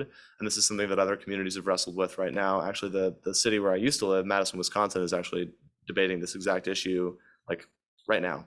So like this month, I think. So other communities are wrestling with this. Bellingham wrestled with this a few years ago. I don't know if it was during the early pandemic, so I'm not sure they actually ended up taking any action on that. But so communities, those are both college towns where you have potentially a lot of, unrelated people living in a house, and that definition becomes problematic. But this is an interesting one. I'd like to get your feedback and thoughts on this, because there's limited ability of the city to really incentivize it in any way. And so, it might just be something where if it's something that folks are interested in pursuing further, it might just be something as simple as, we got to have some policy support for it in the comp plan, or we just have to make sure that there's nothing that would trip someone up from being able to do that. Or, the city could, provide sort of landlord tenant know your rights kind of material to people who want to do this, whether it's the renter or the homeowner. So just looking for some thoughts from folks on this. Councilor Johnson? Yeah, I mean, assuming that it's legal in the city, then awesome. I am concerned with the idea about making sure that people who are renting rooms, and whether they're the renter or the rentee, are aware of all of their rights and responsibilities and stuff. Yeah, I could just imagine someone's like, hey, I've got a free room, I'm just going to start renting it. And who knows what kinds of rules they might be violating, and then their tenants have no idea. So definitely some public education I think would be useful. And some people may not know that they're allowed to do it and would otherwise be interested. So sounds to me like it's just more an education issue than perhaps a policy one. Yeah. Thank you. Councilor Washington? Thank you. Similarly, along that line, I'm thinking about, because I lived in Bellingham, went to undergraduate there, and one of the big issues we always had was parking. So kind of, with Councilmember Johnson, just more public education. What would they have access to? What would be their rights? Yeah, things like, oh, you can only do this if on-street parking is available or something, or, yeah, because that is definitely an issue. And I'm thinking of a issue where maybe it's a husband and a wife are renting the room, and so if we have a family there with 2 cars, so now we have 2 additional cars. So what does that look like? Yeah, for sure. That's a big question. Councilor Christensen? I have a whole bunch of things I would want to learn more about in this context, just it wasn't in the housing plan initially that I'd looked at. So I definitely want to think about it and talk about this more because I think it's an interesting proposition. The question that I have then is, as we're looking to fill the number of spaces that we have to, as required by the state, how would we be able to count these towards those specific dwelling units that we need to, or because they don't come with things like a kitchen or private access to a kitchen, like would this be a way to address some of those issues of those numbers? Potentially, I think it would be a relatively small number. So for example, like you can count ADUs, and because of all the very recent changes in state law, there's not really a lot of like the buildable lands study that the county does has no information on this, because a lot of the state law changes have been since that, since 2019 when that report was started. But you can count, especially with the new thing where you have to allow 2. So, and some of this is kind of up to the city's analysis, and you just kind of have to show your work. And so I could see something similar, but a smaller number happening for this, where you might say that like, oh, under the new laws and what's allowed for ADUs, you might assume that every 5 out of 100 homes would have an ADU or something, and then you can just kind of do the math and figure out what that might look like citywide. Might be a smaller number for this, might be 1 out of 100. So it's not a huge number, but it can count. You just kind of have to show your methodology and show your work. Okay, so just to clarify on that then, so you're saying that if we looked at pursuing the rental of rooms within existing homes, that could qualify as an ADU, or wouldn't they be handled separately? No, it would just qualify as, it's not a separate housing unit, Yeah. so it does kind of blur that line a little bit, but it's the effect in terms of your overall numbers. You could potentially apply some sort of math, some sort of assumptions around this, and say that that our existing housing units will actually be able to absorb 80, based on our numbers, 80 to 100 or something of your 1,500 unit. So I think that there's some gray area there, and I think this is kind of untested in terms of the way the state counts this, because a lot of this methodology is pretty new. But I think you could make the case that if you show your work and just kind of demonstrate that like your existing housing units, really the housing target thing is, like I said, it's about showing your work, and it's about showing that you've taken steps. So if the city says, we think this is a thing that maybe deserves more public education, you do some educational work, reaching out to potential landlords, potential tenants, provide materials in terms of know your rights, know your responsibilities. You could say, oh, we've taken these steps, we've done this program, and now we're going to count this small number of potential units as units, even though they're within an existing housing unit. So I think that it's a little bit, like I said, it's a little bit untested, but I think it's plausible. Again, I don't think the effect will be large, just because you're not gonna. There's no way of really tracking this, unlike the Airbnb thing where you have like platforms that you list on. There's really no way of keeping track of this, so you'd have a hard time kind of validating it, but you can make some assumptions and make a little bit of progress. Yeah, well, I think it's interesting too, because as we're thinking about what our population is going to look like over the next 20 years, there presumably would be some kind of a shift with kids growing up and things like that. And so that might be an interesting way to think about how are those homes going to look, and if we would actually have additional capacity there. Yeah, I think it's similar. It's similar to the ADU question, but a little bit of a lower barrier to entry.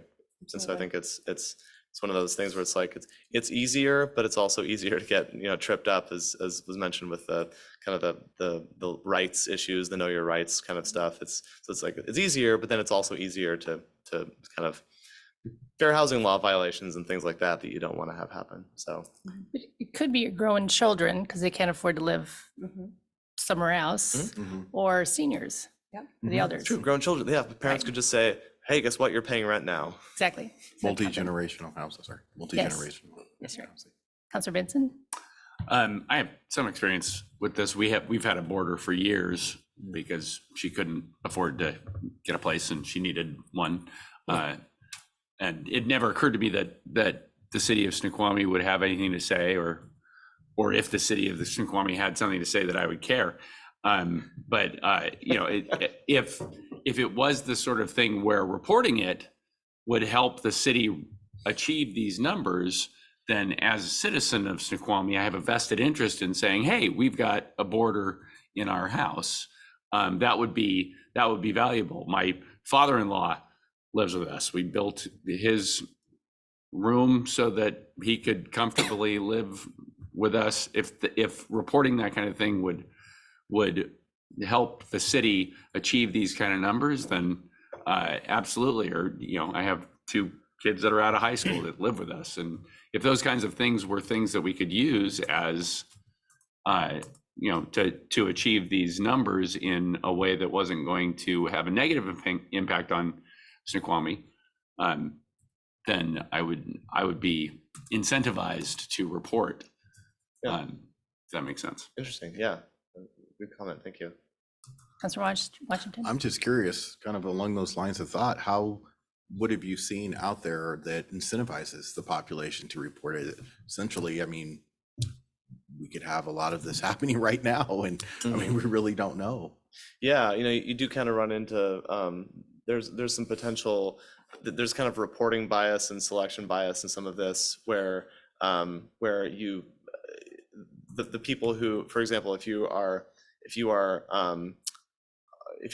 kid is living at home or you have an elderly relative who's living at home and it's not an ADU, it's just like they're in a room and you've rigged it up so that it's safe for them and such, then you go, oh yeah, like, yeah, sure. If you're renting to somebody who's undocumented, for example, or you are renting to somebody who's just out of like witness protection or something. I'm just thinking of like, sort of, edge cases here, but there are incentives for people in certain circumstances to say, I'm happy to participate. And then other people to say, no way, I'm not talking about this for a variety of reasons. And so I think, I think most cities have been pretty hands off on this. The closest thing I've seen recently has been, like I said, a couple cities have started looking at the definition of family, because some cities it's like more than, it has to be under 5 unrelated people. So, which I think would be, if it was a family of 4 and 1 border, that would be 5. So if you had a family of 5, you legally couldn't have a border in your house, technically, according to the city's definition. So looking at changing some of that, just to take away some of that, the scare factor for folks, even if it's, again, if it's largely unreported, to just kind of make things seem more appealing to people. I think if there was a kind of a know your rights educational campaign that just kind of cost city staff time and energy and didn't require anything monetarily of folks, that might, depending on the renter and the landlord, that might help people feel more okay about it. But honestly, there's not a lot of work on this, because it's just it often does just kind of fly under the radar, and you kind of run up against that, like the tracking issue, and like, okay, if we do track, who are the people who are going to be tracked, and who's kind of falling between the cracks? So there's some really interesting questions in here that I think kind of deserve a little more exploration in the next few years. This is the germ of an idea, so this kind of feedback is really great. So we do still have a large agenda and executive session following this. So I wonder if we can a couple more minutes and then wrap up. Yeah, I've got 2 more. Great, thank you. So related to that, actually, so there's an action in here about tenant protections, and lots of state law changes, including one that just was signed into law today about damages and security deposits. So lots of recent state law changes, things about just cause eviction and deposits, and the 60-day notice of rent increase, and the 120-day notice of demolition. These are all recent changes in state law. This one might be as simple as simply like goals and policies in the comp plan to support some of these efforts. Partnering with the county to do outreach on eviction issues or something. But curious to know if any of you think that with all these changes, if any of these kind of deserve a little more support attention from the city than just, allowing it or having a comp plan policy about it. Councillor Johnson? Yeah, again, I'm not sure to what degree this would add additional capacity. That doesn't mean that it isn't important on its own right for making sure that our citizens are having their rights respected. So I just, when I was reading through, what I thought that I gathered from this was that the idea could be codifying these RCWs into city code to make it easier to enforce them. Was I understanding that right? That's potentially the implication. I believe that there is no enforcement mechanism in the city currently for stuff like this. So something would have to be created, and budget would have to be devoted to it. So So at the state level, is there an enforcement policy? I mean, let's say that I feel like one of my rights under these RCWs was violated. Is there a state department that I could report to and say, hey, I feel like this happened, and then they would investigate, blah, blah, blah? Is there anything like that? Or is this just saying, hey, you're supposed to follow these rules, good luck? I mean, I think it would largely fall into the superior court system. So it would be, violations of housing law. And then that could get backed up a little bit, it seems to me. So perhaps to make it easier to follow these rules and to make sure that they're enforced, having an enforcement mechanism in the city could go a long way. But again, it's just kind of a question of not, is it worth doing for its own purpose, but does it get us to our housing goal? I think it'd just be kind Probably of a question. not. Yeah, that's why this one only has one strategy, and it's prevent and mitigate displacement, because it doesn't really do a whole lot to help with your capacity issues. But displacement is something the state and the county have a lot of interest in, and so this is just one of those things that we think, just because of the changes in state law, the city should take a look at. But great comment. Councillor Benson?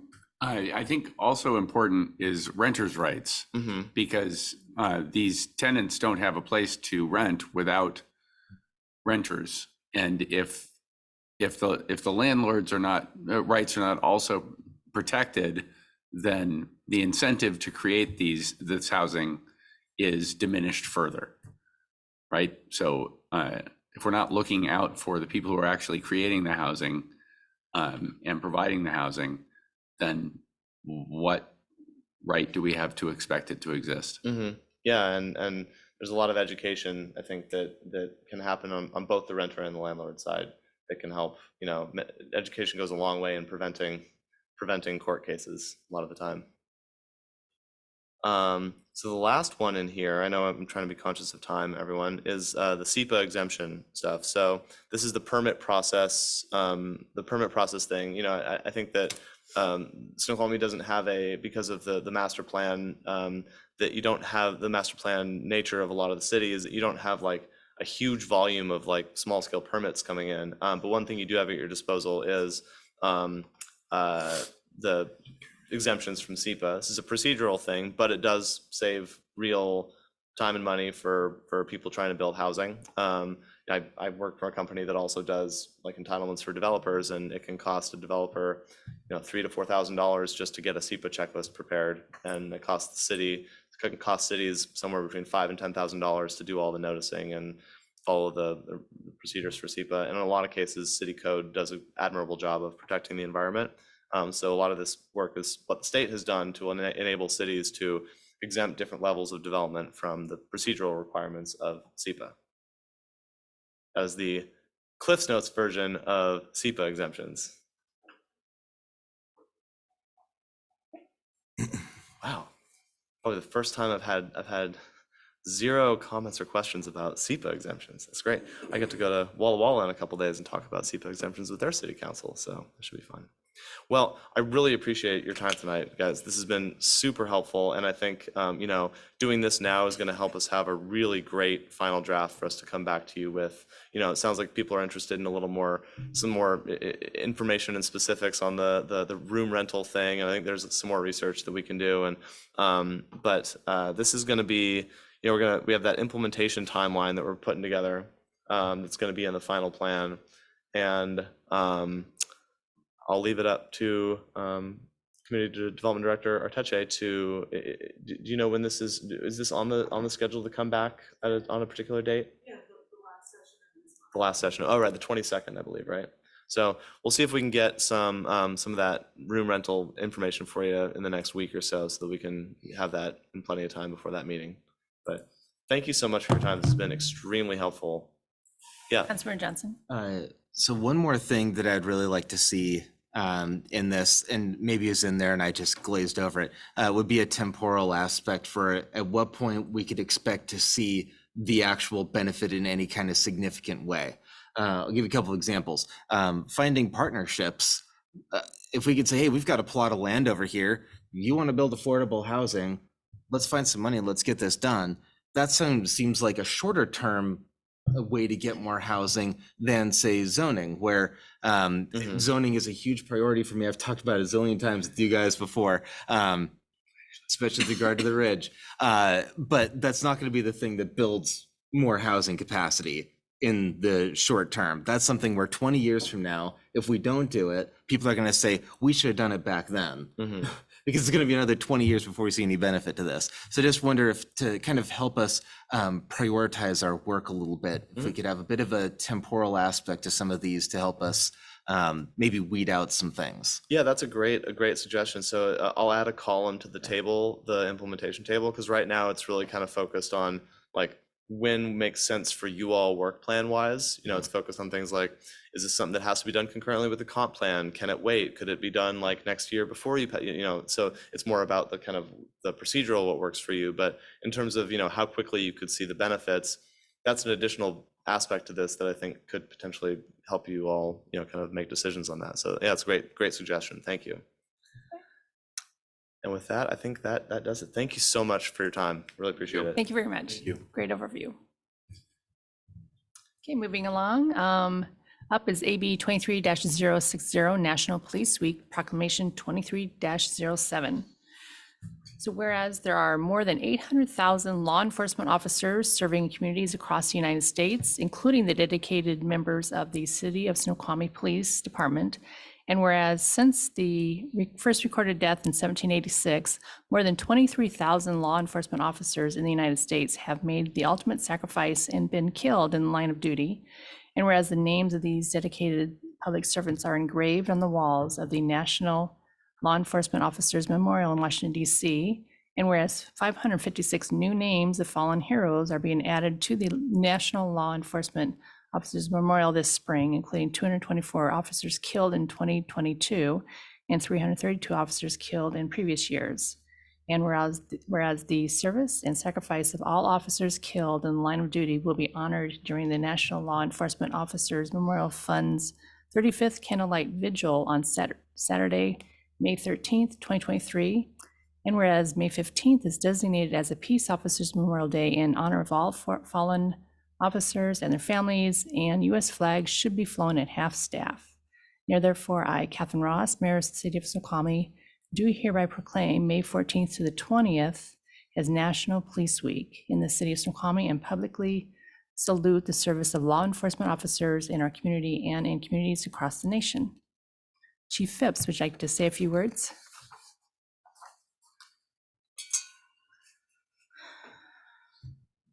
Thank you, Mayor Ross, for proclaiming this as National Peace, well, next week, National Peace Officers Week. You know, earlier we had the fire department up here, and when I was thinking about this really, seeing that kind of puts it in perspective about really how honorable, not just police, but we're talking first responders, fire and EMS and so forth. So when I get up here and I am appreciative that we're recognizing those that have given the ultimate sacrifice, but it also tells the people that are out there still serving our communities that you support. And we are blessed in Snoqualmie to have a council like yourself that supports us. I know I feel blessed, and I know our officers do. One thing that's concerning, the last thing that I'll say that's concerning this year is that violence is increasing tremendously, and that's against peace officers as well. Right now, there's 4 times as many officers that have been killed by gunfire this year than last year. And so we have work in front of us, but thank you for recognizing the work that we do and the first responders as well. Thank you. Thank you, Chief Phipps. Our second proclamation is National EMS Week.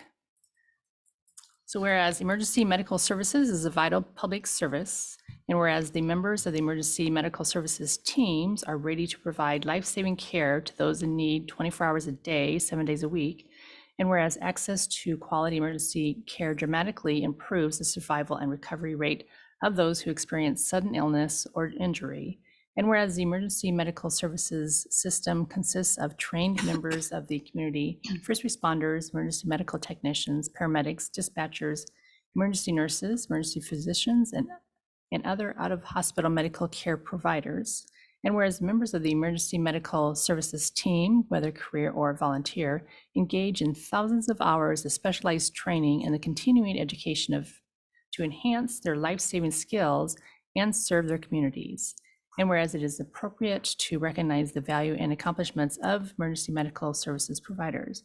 Now therefore I, Catherine Ross, Mayor of Snoqualmie, do hereby proclaim May 21 to 27 as Emergency Medical Services Week in the city of Snoqualmie, reminding the community that every day EMS responders are faced with many challenges and yet still rise above them all and continue to respond, support, and care for the needs of our community. Chief Carrera, would you like to say a few words? Thank you, Mayor.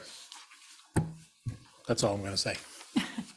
They didn't think I would say that at the podium tonight, just thank you, but that was the joke at the meeting this morning, that I was just going to say thank you. Anyway, no, seriously, thank you. This was started in 1974 by Gerald Ford to recognize EMS responders, and this is the 49th year that it actually has continued on. The city has regularly recognized the EMS responders. This year's theme is Where Care Begins, and ultimately care does begin in the street where our firefighters and EMS providers actually respond to. So thank you, Mayor, for recognizing this and proclaiming that week as EMS Week. Thank you, Chief Carrera. All right.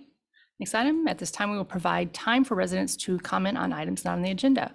Just a few ground rules. Snoqualmie residents who are not present have the right to have their elected representatives perform their duties on behalf of the city in an efficient and orderly manner. Therefore, comments will be limited to 3 minutes each.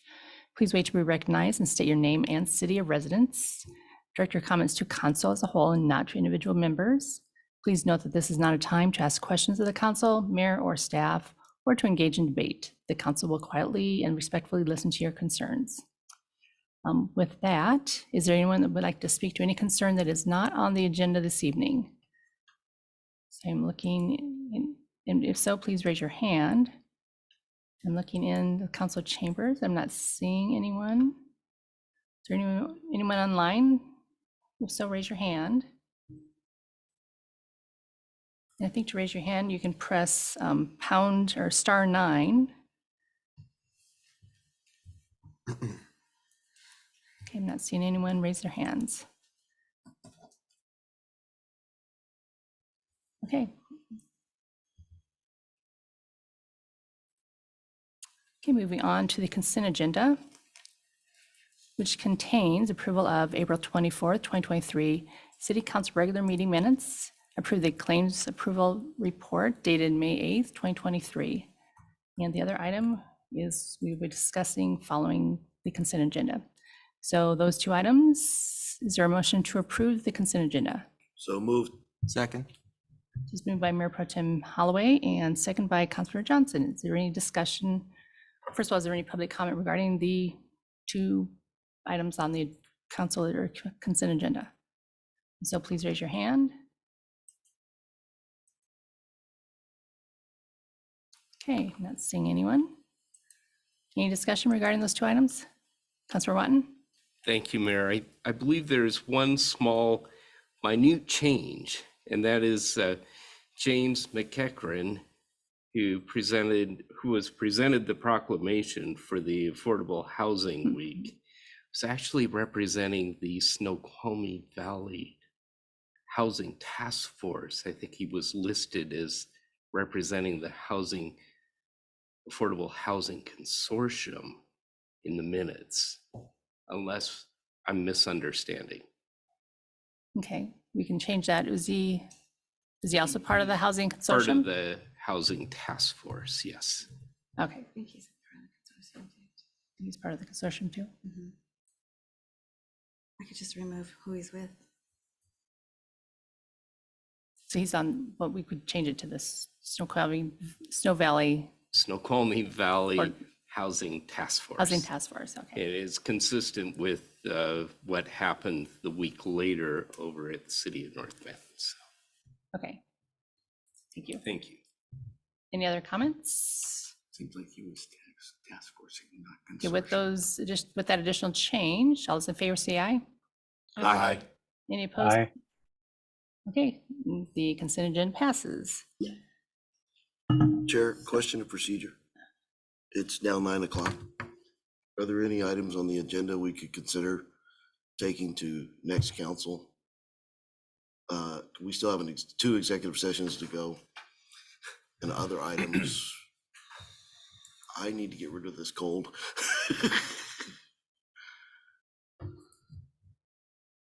Oh.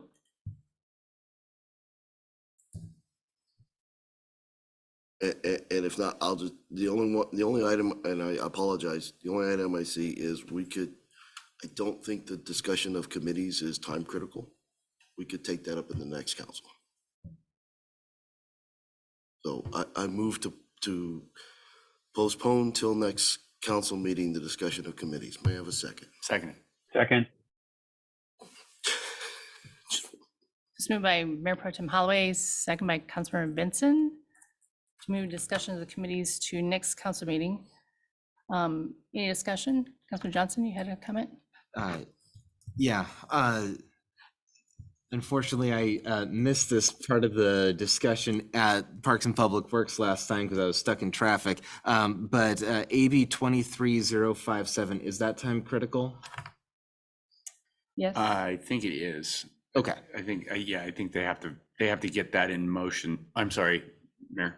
Councilor Benson. Yes, it I is. think they have to get that, the sooner they get in the motion, the sooner they can get, it's got the long Okay, lead so time. the answer is yes, and that's all time that, critical. yeah. All right, thank you. Any further discussion? All those in favor say aye. Aye. Aye. Any opposed, nay? Okay, so we move that item to the I next. apologize, thank you. To the next council meeting. Okay, back to items removed from the council consent agenda shall be added to the meeting agenda. Order of business immediately following the consent agenda. So now we will take up AB 23-058, resolution selecting parametrics for the construction management of Snoqualmie Parkway Rehabilitation Project. Councilor Benson, would you read the summary and motion, please? This agenda bill seeks approval to select parametrics for the construction management of the Snoqualmie Parkway Rehabilitation Project and authorize the mayor to sign the services agreement. Parks and Public Works determined parametrics to be the most qualified based on their qualification statement and project experience.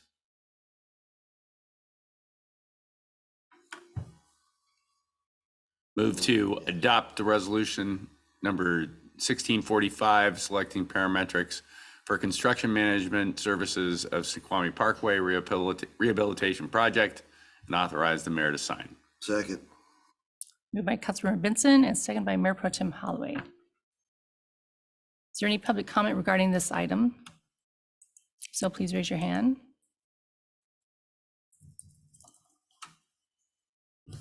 I'm not seeing anyone with their hands raised. Okay, moving on. We have our Parks and Public Works Director, Mike Chambliss.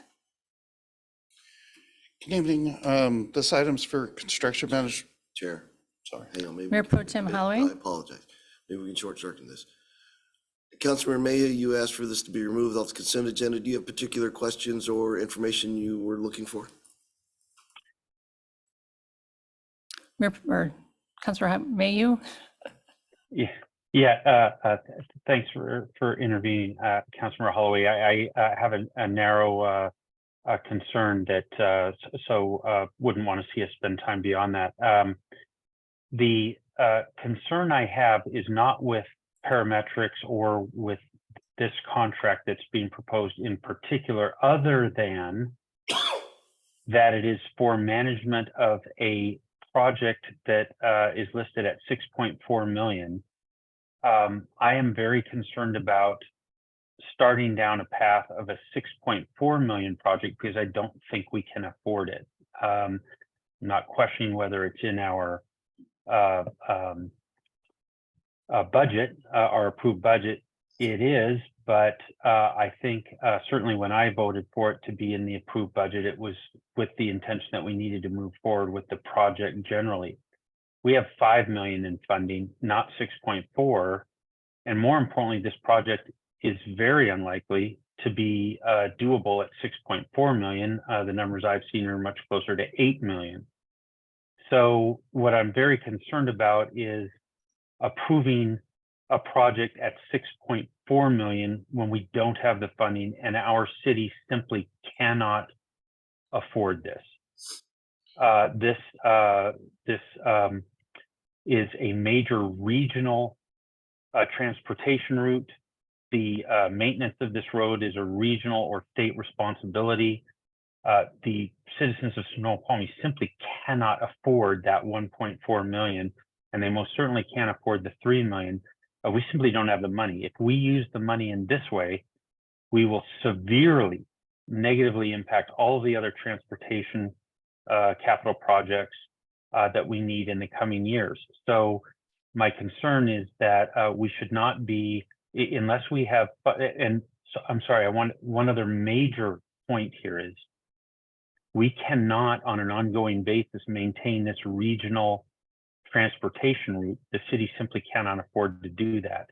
We have a one-time grant of 5 million, but this is a major thoroughfare that needs very expensive ongoing maintenance every few years, which the city simply can't afford. So we must move this route to state management. So without a plan for funding beyond 5 million, without a plan for the future maintenance of this, I don't think we should be approving a contract to manage a $6.4 million project. I believe we should be approving a contract to manage a $5 million project, and we must resolve these remaining issues I've just raised before we approve managing a larger project, or we're just going to get ourselves completely caught up. So now, if there's something, maybe I'm misunderstanding what's going on here. So maybe addressing that narrowly, the questions I've raised would be worth time. But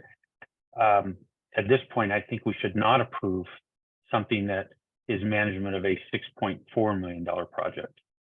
So I will let Director Chambliss address this, but you'll have to let us know later where you found this $8 million. Director Chambliss, please. Good evening. I actually have some great news, some information we had received last week after the reports were all turned in and everything. The project has been bid, and the low bid came in at $3.744 million, which is well under the 5.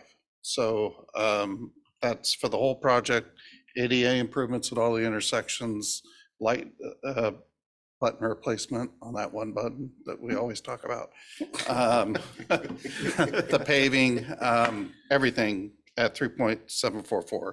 So that contract will be before the council on the 22nd. If you want to carry this over and approve both when both of them are in front of you, that's fine with us.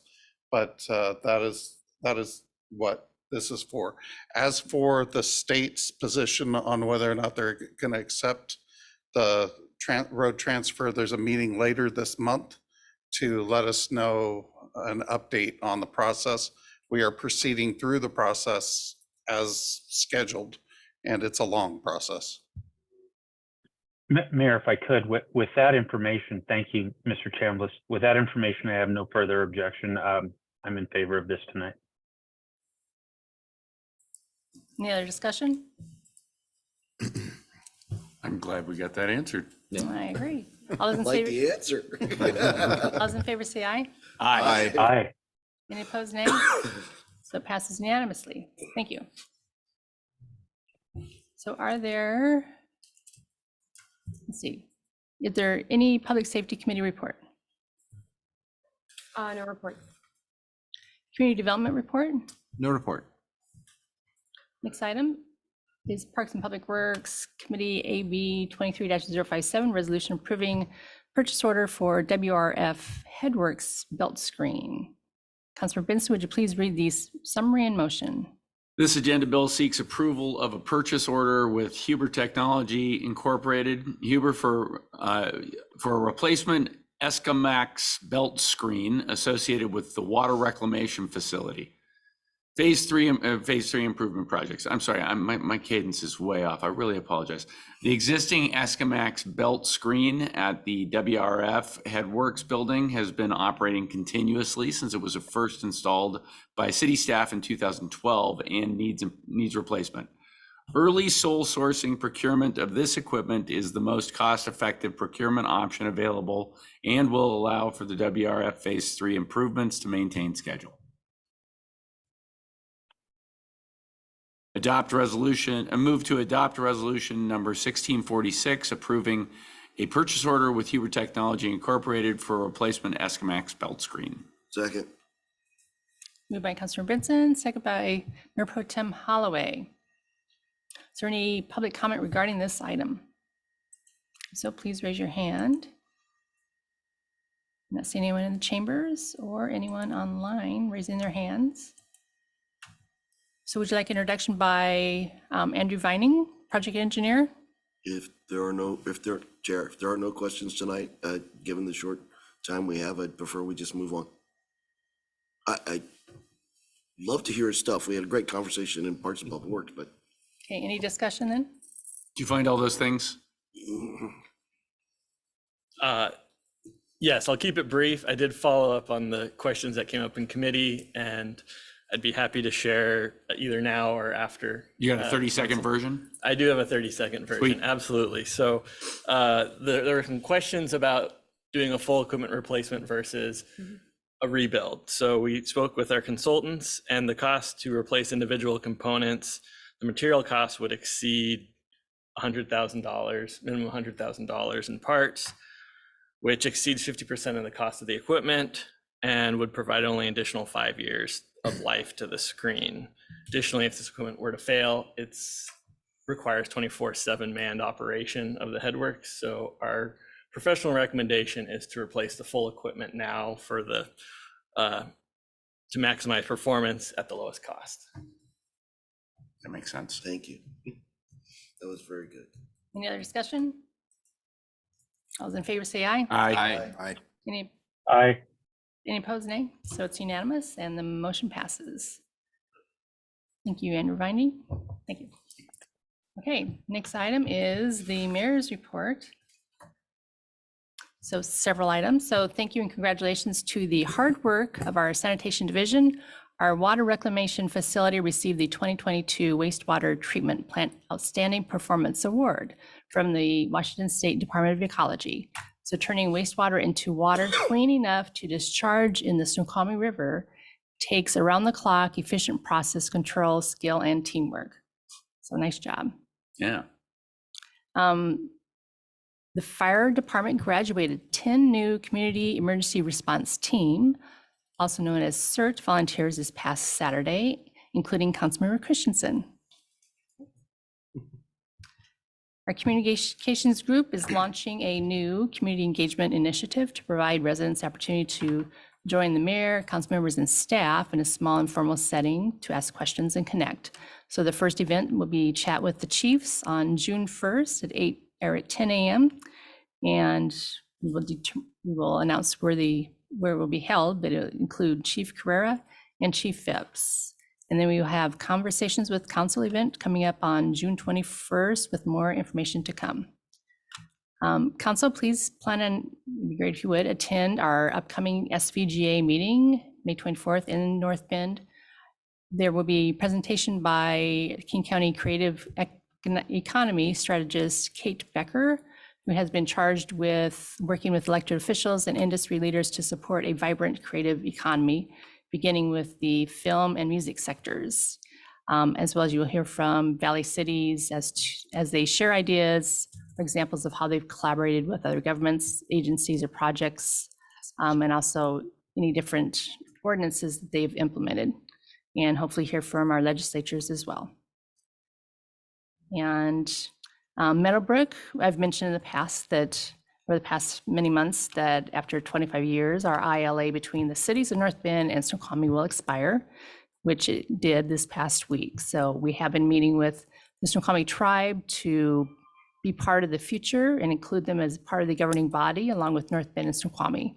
But at this point, we are waiting to hear back from the tribe on the proposed ILA and anticipate to work through this over the next several months.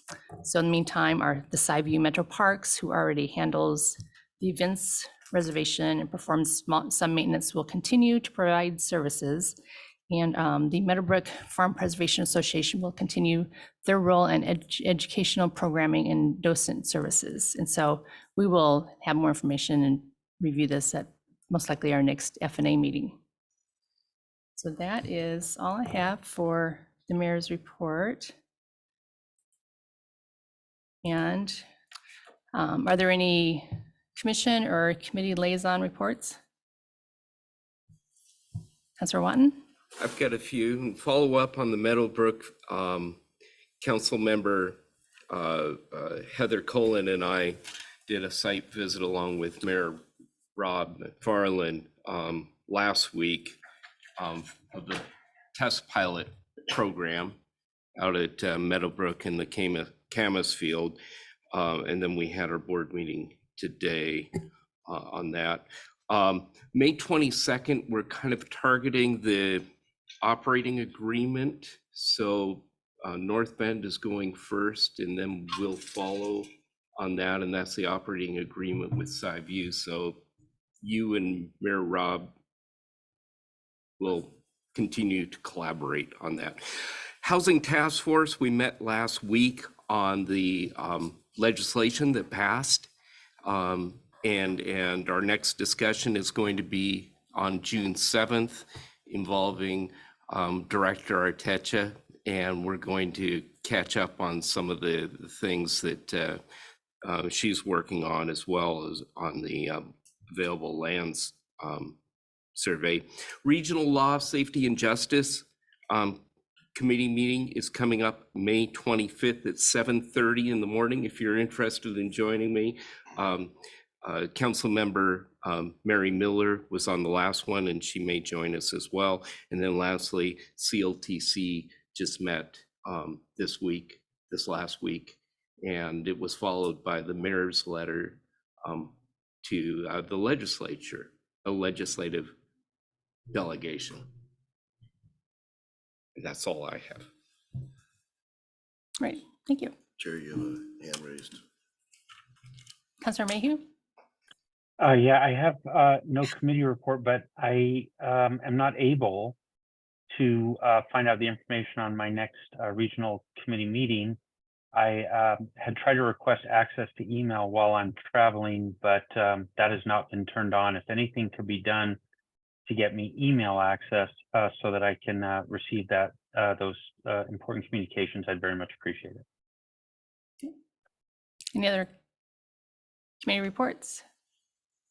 Councilor Christensen? I'll just note that PIC for SCA, the meeting is coming up on Wednesday, and they'll be talking about Blake and next steps. In addition, there was some discussion about it last week as well online. They'll also be talking about the regional homelessness and hazardous waste management program updates. So that's coming on the pipes. In addition, the YMCA board will meet Wednesday morning at 7 a.m.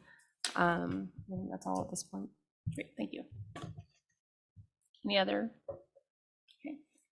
So tonight we have two executive sessions. So the first is pursuant to RCW 42.30.11 or 110, 1 little I, to discuss litigation that has been specifically threatened to which the agency, the governing body, or a member acting in official capacity is or likely to become a party, or 3 little I's, litigation or legal risks of a proposed action or current practice that the agency has identified when public discussion, litigation, or legal risks is likely to result in an adverse legal or financial consequence to the agency, lasting probably 15 minutes. You have a question regarding this? No, I have Jonathan Kessler online. He was hoping to do a brief, like 5-second introduction as a new staff member. Okay, let me finish reading this in, okay. and then, yes, we'll just say hi to him real quick. So probably 15 minutes, we'll have Assistant City Attorney Astrakhan, Chief Phipps, Jen Ferguson, Drew Brate, and Mike Chambliss joining us. And then the next one is RCW 42.30.11 or 110.1 little g, to evaluate qualifications of an applicant for public employment or to review performance of a public employee. However, is subject to RCW 42.30.1404, discussion by a governing body of salaries, wages, and/or other conditions of employment to generally applied within the agency shall occur in a meeting open to the public. And when a governing body elects to take final action, hiring, setting the salary of an individual employee or class of employees, or discharging or disciplining an employee, that action shall be taken in a meeting open to the public as well. So this will also our Assistant City Attorney Astrakhan, Finance and HR Director Jen Ferguson, Parks and Public Works Director Mike Chambliss will attend, and we're hoping that will be 15 minutes, so 30 minutes total. So we can take a 5-minute recess, and we do have a link online. So we will go off this link and then hop onto the other link, and then we will be returning because there's possible action. So yes, let's meet Jonathan real quick. Mayor? Jim has a, Councilman Mayhew has a question. Yes, Councilor Mayhew. Mayor, because I do not have email access, I have no access to the link to allow me to join the executive session.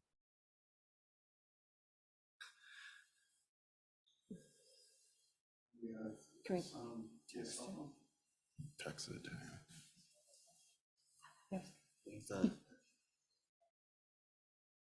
Oh, I see. Yeah, can we text it to him? We'll text it to you. Jonathan. Yeah, I just wanted to briefly introduce Jonathan Kessler. Jonathan is a new senior planner, recently joining us from the city of Kent. I don't want to say too much, but Jonathan is an AICP planner, and I'm very pleased to have him join the city of Snoqualmie. Jonathan? Hello, everyone. I know that hour is growing late, and I want to say hello to, I've met the mayor, had the pleasure of meeting the mayor, and say hello to the council. And I'm very happy to be with the city of Snoqualmie as a senior planner, mainly focusing on current planning, but also assisting wherever needed. I also have a background in historic preservation and look forward to being involved with that as well. Thank you, Jonathan. Thank you for introducing yourself, and we're happy to have you as part of the staff. So thank you. Thank you. Thank you for your time. Great, thank you. So we will jump off this meeting, but we will return. And so maybe take a 5-minute break, and then we'll come back, hopefully out of executive session at 9:50. Wait, very. 9:55. Councilor Christensen? Want to make sure he received the link. Yeah, Jim. They're working on. I just received the link. Thank you. And for the public record, I do not normally use my phone, my texting phone for city business, so this is an exception. All right, thank you. Okay, we will see you online a couple minutes in. 5 minutes. Are minutes the same in Amsterdam? The same, right? I'll text you. Are they like a Depending metric? on which Are they part of the metric minutes town there? you're in. What? Depending on which part of the town you're in. Oh, okay. I don't think he's hit that part of town yet. I think if he hit that part of town, he wouldn't be at this meeting. I did. I was in Canada.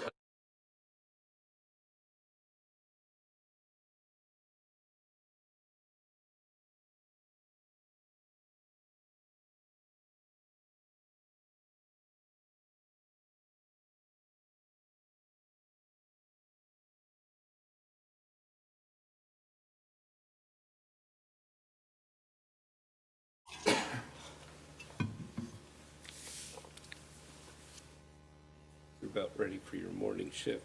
I'm just gonna head straight. Just clean off the desk and lay on top. This is not what I need to hear right now. Can you promote James Mayhew? I want this man to go to a hotel for a weekend.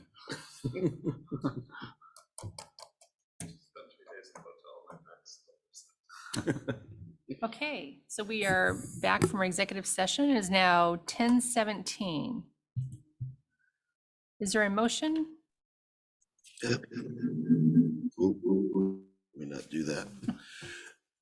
Move to confirm Mike Chambliss as interim city administrator in addition to current assignments. Second the motion. Point of order? Point Yes. of order? Councilor Mayhew? Don't we first need to hear that appointment from the mayor before we can confirm it?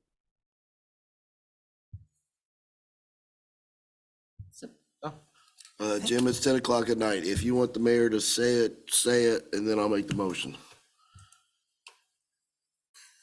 do you want to do, Mayor? So I am proposing to appoint our Parks and Public Works Director, Mike Chambliss, to be our interim city administrator.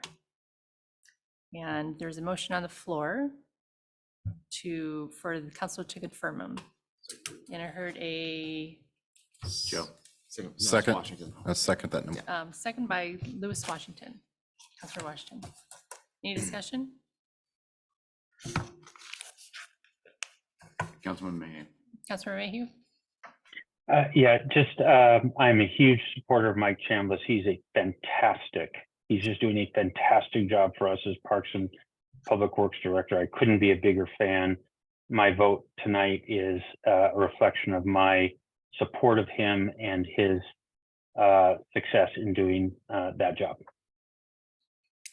Any other discussion? Councilor Johnson? Actually, never mind. Any other discussion?